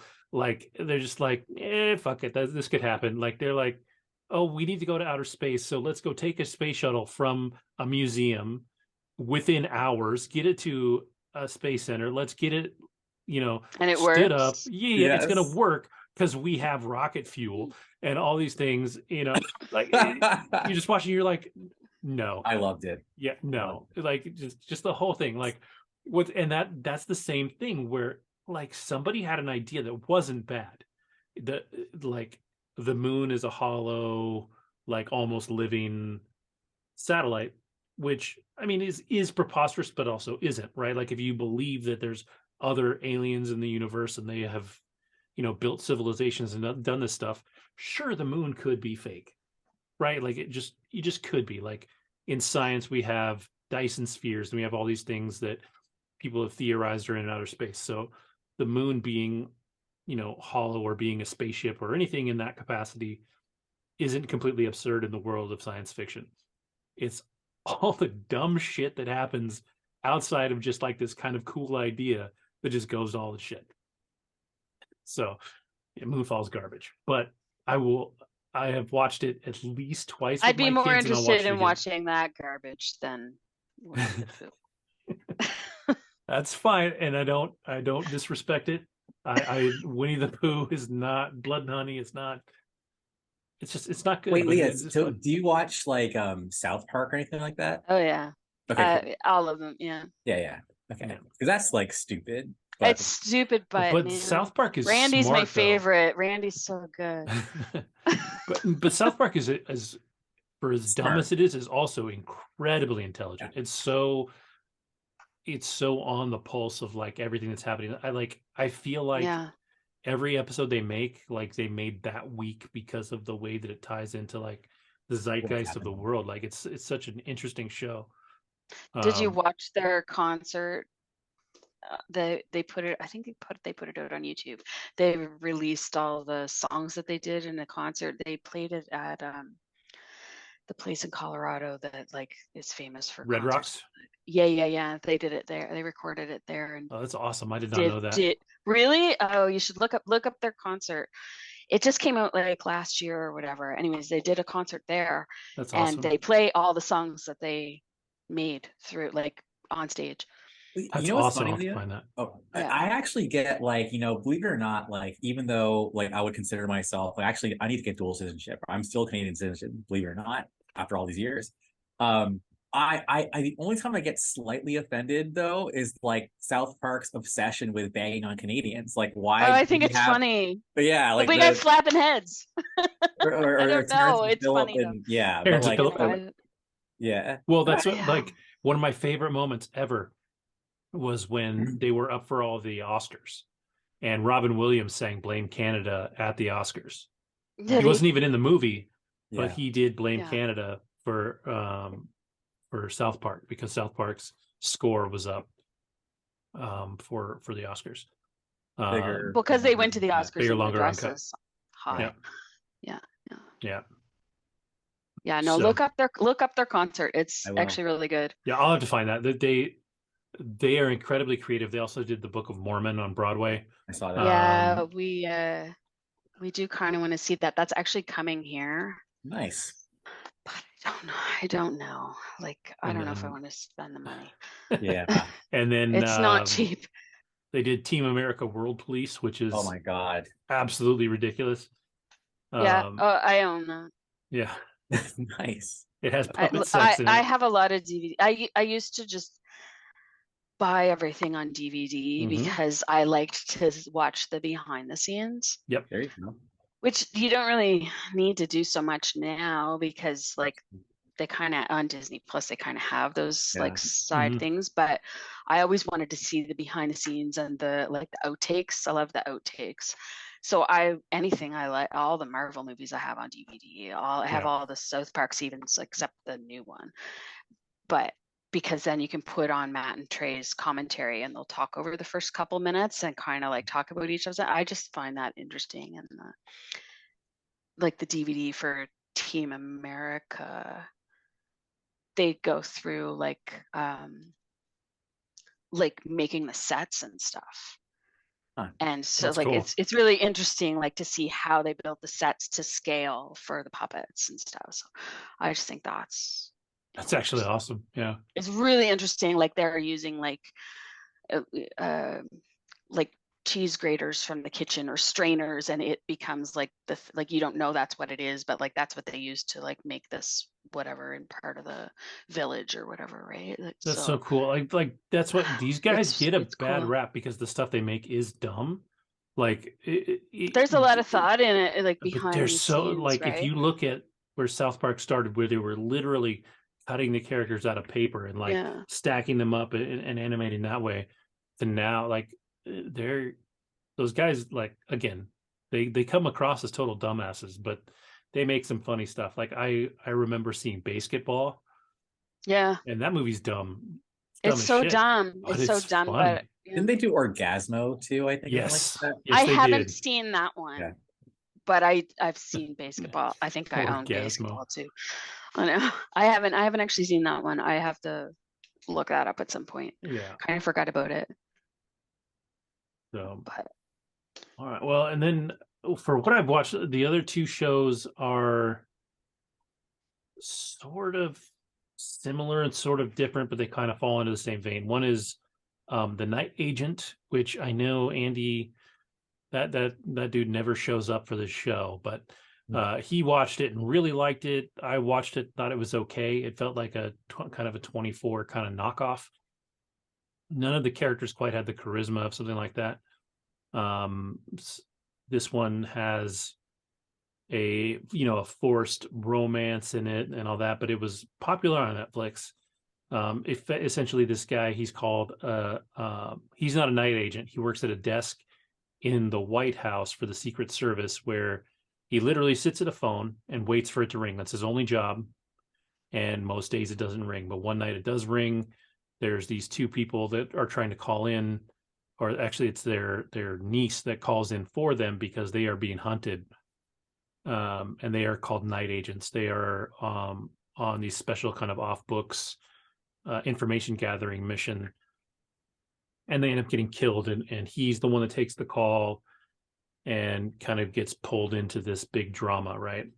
And It's okay. Like it's a spy thriller kind of action movie, you know, but it's like it made me laugh because I was just like, all of these people in this show, for this show to work, are bad at their jobs. Like he he goes and finds this girl, and rather than passing her off to more experienced agents like he should as an FBI Secret Service agent, he stays with her against orders. And then like they've set him up to be like this kind of Boy Scout that does everything right. And then as soon as this girl is like, oh, you should just protect me and we should run this way, he's like, okay, I'll protect you, we'll run this way. And he's completely like different than what he's supposed to be. It's just bad character development, bad storytelling, and everybody's just bad at their job, and it's frustrating. But it's not a bad show, like for what it is, as long as you remember to take a step back and it's just an action, you know, spy thriller.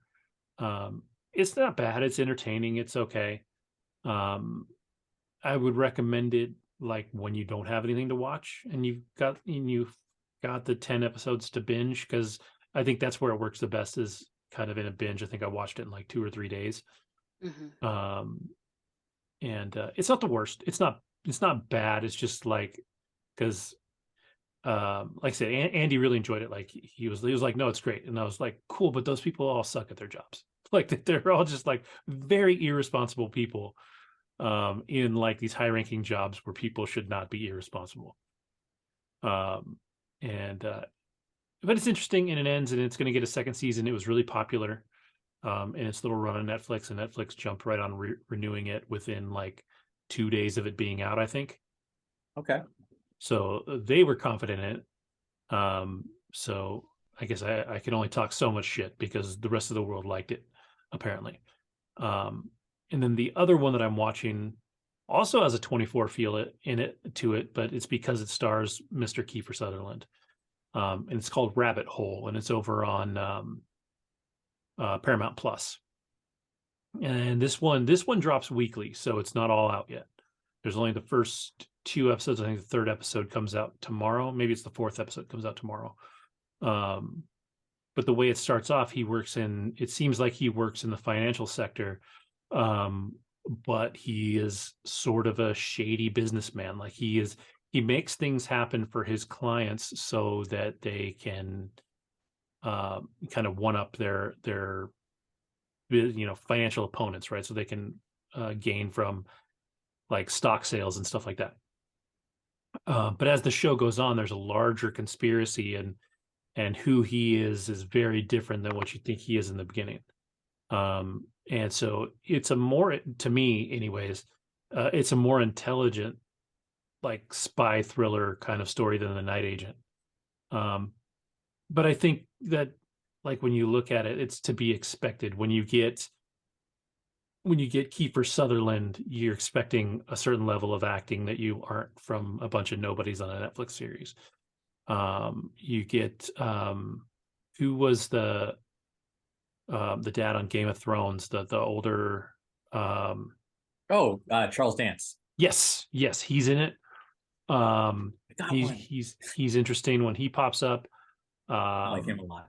Yeah, he's great. He's really interesting in it. So I can't talk too much about it because it's only a few episodes in, and I definitely don't want to give anything away where the plot starts to twist and turn.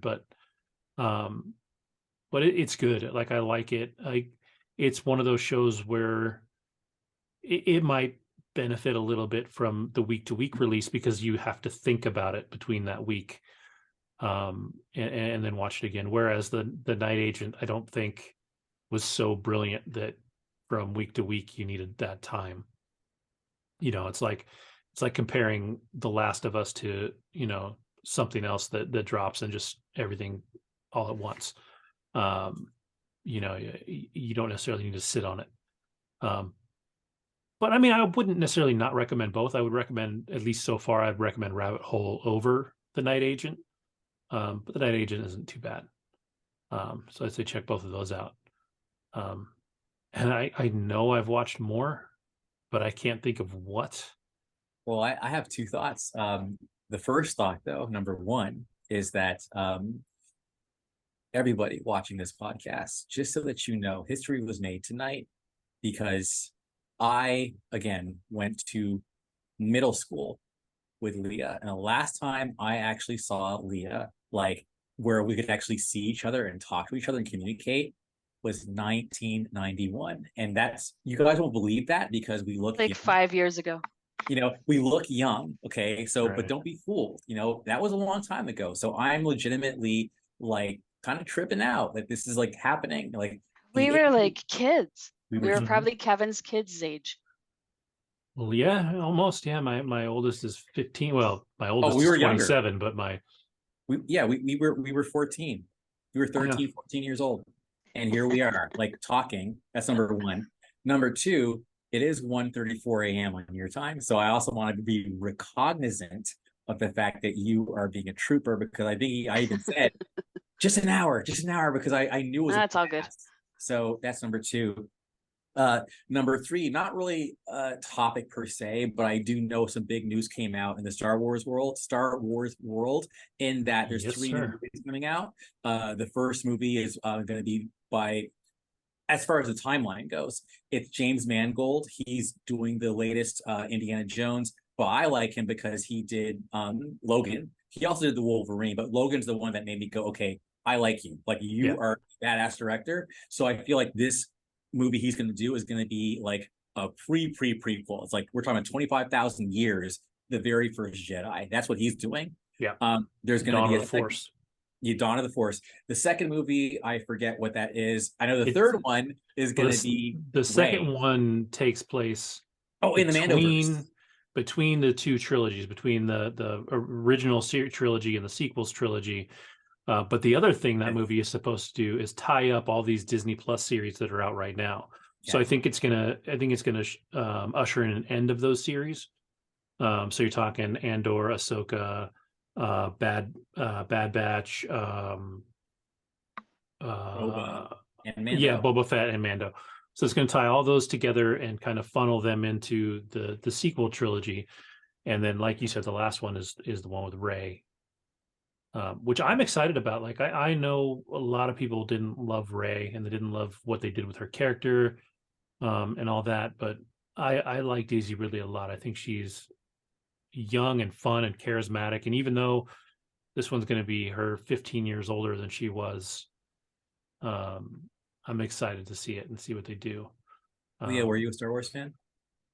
Yeah, I get confused with the timelines when things happened where, because it's jumped around so much. So I'm not good at like keeping track of when what was. But yeah, I'm watching them all.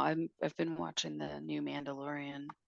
Well, that was actually a good segue because I honestly, what happened to me was because Boba was so not really like it was kind of. I didn't mind Boba Fett. I'm struggling. Like I'm it's a little trudging boring through it, but it just got good because I know Mando just showed up, so I'm going to keep watching it. And I hear from where I'm at now, I hear it gets better. And I do know that like Luke shows up, and I know that Ahsoka shows up. So it basically turns into another show. And I know there's going to be some big battle at the end. But the reason why I bring all that up is because I haven't even watched the new Mando yet because I know I have to finish Boba first before I get to it. But I do see in my feed there's a bunch of like cameos that showed up in the latest episode. And like I don't know, like I mean, is it what's her name? No, so Lizzo. so yeah, Lizzo. So Lizzo shows up. Like Lizzo and actor Jack cameos, Black. not character cameos, and Christopher Lloyd. Christopher Lloyd, yeah. Yeah. Is it good? Like is this season good? I'm liking it. I think it's solid. So it's definitely got like, mixed reviews compared to the other seasons. My face again. I think it's a little more of a slow burn because it's slow. I find it slow. And I think they're trying to tell two stories at once, so that they haven't quite converged yet. You've got things going on with Mando. They've tried to go a little more Andor with a couple of things that are happening. And then you also have this thing with Bo-Katan, which is Katie Sackhoff's character, and what's happening with the Mandalorians as the Mandalorians versus the things that the Mandalorian is doing with little Grogu. So there's some twisting and turning around with a story that's, I think, dragging it a little bit. But it's all still good information. It's just not fast paced as it has been. So is season 2 the best one of the season so far then? I think so. But for me, out of that Star Wars Celebration, because I watched all the animated shows with my son, I'm actually the most excited for Ahsoka right now. Okay. Because if you watch the Clone Wars, the animated series, number one, it was kind of a hard show to watch at first. It was definitely like for kids, even though it was in Star Wars and it had stuff in there. And Ahsoka in the beginning was one of the most annoying characters in the show. And by the time that the Clone Wars ended, you were watching it only for the shit that Ahsoka goes through. Like, so by the end of that show, her character is amazing. And so then you jump to another animated series called Rebels, and there was a bunch of characters in that that were a big deal. So Ahsoka is tying these things together. So there was a dude that showed up in the last 2 episodes ago in The Mandalorian who has never been in a live action series before. He was on Rebels. So him showing up was like the first domino to fall as we set up what's going to happen in Ahsoka. And then this whole crew coming together. So if you watch the trailer for that, they introduced a bunch of characters all directly from Rebels. So the fans of that show are super excited about it. Rosario Dawson, when she showed up in The Mandalorian and in Boba Fett as Ahsoka, was fantastic. Like, I think that's going to be a good one. Yeah, I think so too. I think it's going to be really good. And it may be a limited run, knowing that this movie that's going to come out, that's supposed to set in between and kind of close things out. I know they've already said Andor is only getting 2 seasons. Yes. So the next season of Andor is the last one. I assume we're coming close to an end of The Mandalorian, although I had heard that they would do Mandalorian as long as they could. Yes. Which is like, I don't know that. I think this one, though, the one they're talking about, the one that's going to be between the 2 trilogies, is Filoni, who's done all of this stuff. He's like the brains of right. So that's going to be Star good Wars. either way. Yeah. So I'm excited for all of these movies. I hope with the one with Rey that they don't really have to talk about her origin anymore. She can just be who she is and let that be, and then tell a story around that. I think that'll be cool. So we'll see on that. But interesting news. I actually expected more out of Star Wars Celebration than what they did. They may do another one in April. A lot of times in May. The 5th. A lot of times around May the 4th. They announced some stuff, so we'll see there. And I'm a total slacker, but I haven't watched the new Indiana Jones trailer yet. That dropped there, so we'll have to watch that and see if that's any good. I'm sure it is. I'm excited for that one. It's not Crystal Skull, so it's got to be good. That was awful. Well, yeah. So I don't know. You guys have anything else? Bedtime across the board? You are the guest of honor, so I want to make sure that whatever you ever wanted to. I mean, again, even before we recording this podcast, I was never a podcast person. Like, there's so many things Andrew's not, right? Like, I'm not comedy, I'm not podcast, I'm not Disney, like whatever, right? So, were you a podcast person? And if so, like, yeah, talk to me about. No, not really. So, wow, no. even more. I mean, I started watching your podcast because I told you to watch Deep Blue Sea. Then you did your crazy review of it. Got it. So that's how this happened. Okay, well, that's awesome. I remember that. I remember. I legitimately best movie ever. Best movie ever. I finished that movie. I think 10 minutes before we were to record. Like, it was. I was racing to finish. It was so good. Yeah. Okay. Well, then that's even more amazing that you would agree. So beyond the time change or whatever, not time change, the time difference, you don't even really do podcasts, and here you are. So that's so fucking cool. Yeah, no, the only other podcast I watched over COVID was the 2 guys from Community had a podcast. And if you didn't watch Community, you wouldn't really know, but it was called The Darkest Timeline, which ties into like one of the Community episodes. So Ken and Joel McHale, they had a podcast to get themselves through COVID, and they'd kind of start out talking about like what was going on and medically what was going on, because Ken's a doctor, and then Oh, they'd that's kind right. of just Yeah, go off. Yeah, so they were kind of just like discussing the stuff that was in the news and like making themselves feel better, I guess, about what was going on. And then they'd bring in guests of that were on the show and talk to them. And so it was kind of Wow. like them reconnecting with the people that were from the show. And so I did follow that, just because I had watched Community so much that, you know. Well, speaking of Community and Joel McHale, this is not for Andrew because he does not love the comedies, but have you watched Animal Control? No. Where is that? It's on Fox. So it'll be on Hulu if you have Hulu. I don't. I'll have to search and see if But it's on otherwise, anything that it's I on have. Fox. It's on weekly, and it is hilarious. It's really funny. Kevin, I'll search it. I'll search it on demand and see if Yeah, see if you can find it. It's find it. really funny. Kevin, that clip that you inserted about the song, that is funny though. That's a real song. So that is not from the show. Oh, I was mistaken. I okay. didn't know, but it's been around a lot longer than that show. But when they did it on the show, it's hilarious. It's funny. But it's definitely it's a silly comedy. Like it's definitely like not super realistic, right? But it's really fun. Like I really enjoy it. So especially if you like Community, Joel McHale is not quite his character from Community, but he's still like that dry. I feel like he's kind of the same guy all the time. Yeah. I think that's just him. Yeah, he's really good in Animal Control. So even if you just watch it for him, I think it's really a lot of fun. Yeah. So I think there's 5 or 6 episodes of that out now. Well, then I think. Oh, it's new. Oh, yeah. brand new. Oh, it's brand new. Okay. Yeah. I thought it was just behind the times. Nope. Yeah. So I want to give a shout out, to Andrea Rosales. Sorry, just like Andrea. That's weird. Whatever. Andrea, Stephanie, and all the other Canadians in the house. I know Pete actually texted saying that he wished he was on the show to meet you, but he's doing Easter stuff with the family, so he couldn't make it. Oh yeah, it is Easter, and Yeah, actually, it's actually Easter now for both of us. Happy Yeah, Easter! that's true. For all of us. Yes. Yeah. I don't any other get shout Easter outs Bunny anymore. No. She's like, no, I don't want anybody to know I'm on this right now.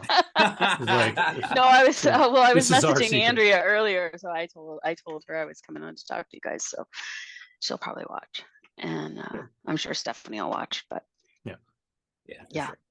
I should try to get together with Stephanie at some point, because we both still live here, but we never see each other. When's the last time you guys saw each other? I like the same. We haven't seen each other since high school. Well, I guess it would be grade 12 because PA. Yeah. That's so crazy, man. I know. I've seen. Well, you don't really talk to people from high school really after high school. It's true. You do often, right? Like you guys are talking still, but yeah. I don't know. You move on and you start doing other things, and then you lose track. Of course, it's easier now that Facebook exists, but for like that first chunk of time, forget it. First 15, 20 years, like people that's it. Then you have that awkward thing where you're like, oh shit, like we were cool. Yeah, we were cool on Facebook, but like, will we be cool if we sit down and talk to each other? So like, you're like, maybe we're just good on Facebook. That's fine, like. So yeah, I think when you take those people that you've literally been apart from for 20 years, it's weird. Well, and I don't even have my last name on Facebook because like, kind of don't want some people to find me. Yeah, just hiding. But so what was the last name? I'm just kidding. No, I don't have one. Yeah, like Madonna. Yeah, but like Canada's great because there is no Pete here. So I love that. Yes, that's why we're better. Yes, because Pete's always talking about like Canadian shit and always like throwing shade. Yeah, I just laugh it off. Yeah, that's all you can do. He's not a very witty fellow, so Yeah. But, all right, cool. Well, since it's everybody's bedtime, And for Yeah. once, actually, Andrew, an early bedtime for us. I don't even know what I'm supposed to do. I'm gonna go do, I don't know, something stupid. I'm gonna go run around my yard naked Hide or something. Easter I got like eggs. hours. Yeah, yeah. Or just eat Easter eggs. Just eat all the candy. Yeah. Like just till I fall asleep. Yeah.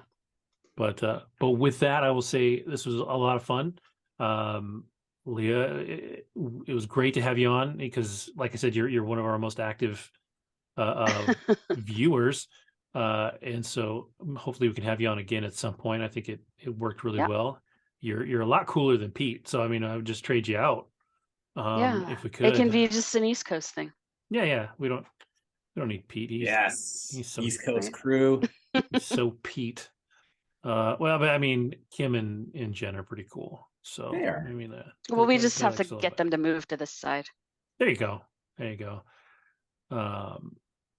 Kim probably faster than Jen. Jen's kids are still pretty young, so moving kids is a pain in the ass. I know this, Yeah. but yeah, with that, I will say thank you to everybody watching or listening, depending on what you're doing. We had a lot of fun, and we hope Leah can be back soon. Next week, I don't know that we have anything specific planned, but I think we'll talk more about beef, and we'll see what else comes out this week. I'll probably talk about Cocaine Bear because that'll drop the night before we record, so I'll be watching that. But yeah, with that, everybody have an awesome week, and we will talk to you then.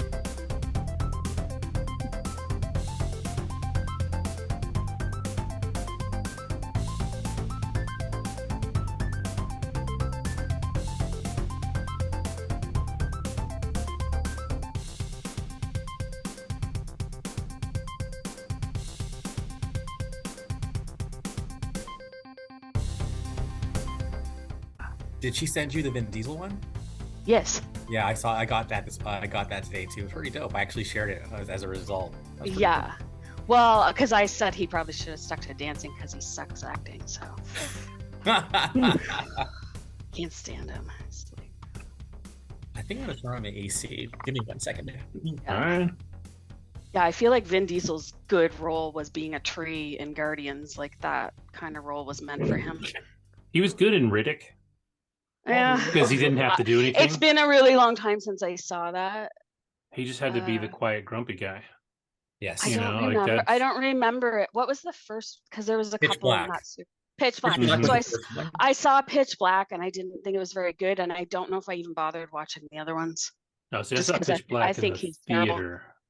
Saw it when it first came out, and I loved it. Like I really enjoyed it. I don't remember it. It was so long ago. Definitely like even though it was obviously high budget, it almost kind of had like an indie feel to it. Like they just, oh no, it was totally indie. Like nobody was of consequence at the time, and Pitch Black was more of like your straight horror film, and then Chronicles of Riddick was more like epic and sweeping, and you can tell they put more money into it. And actually, that one guy, the guy who plays oh my god, the guy in The Boys, what's his name? Shoot, he played Dr. McCoy in the new Star Trek 2. Anyway. Oh yeah. That guy is like Carl Urban. Thank you. Carl Urban is the main antagonist in that's right. Chronicles of Riddick, and then you also got I do like him. Yeah, he's good in that. Side note, I met him at a con, and he's super cool. nice. He's super nice. Yeah. That's and cool. What's her name? Tammy Newton's in that as well. So Chronicles of Riddick, okay. I would say the first two are good. I actually couldn't get through the third one, but it tried to be more like Pitch Black again. Yeah. Yeah. I might have seen the first one, but I honestly don't remember any of it. I probably just blocked it out of my head.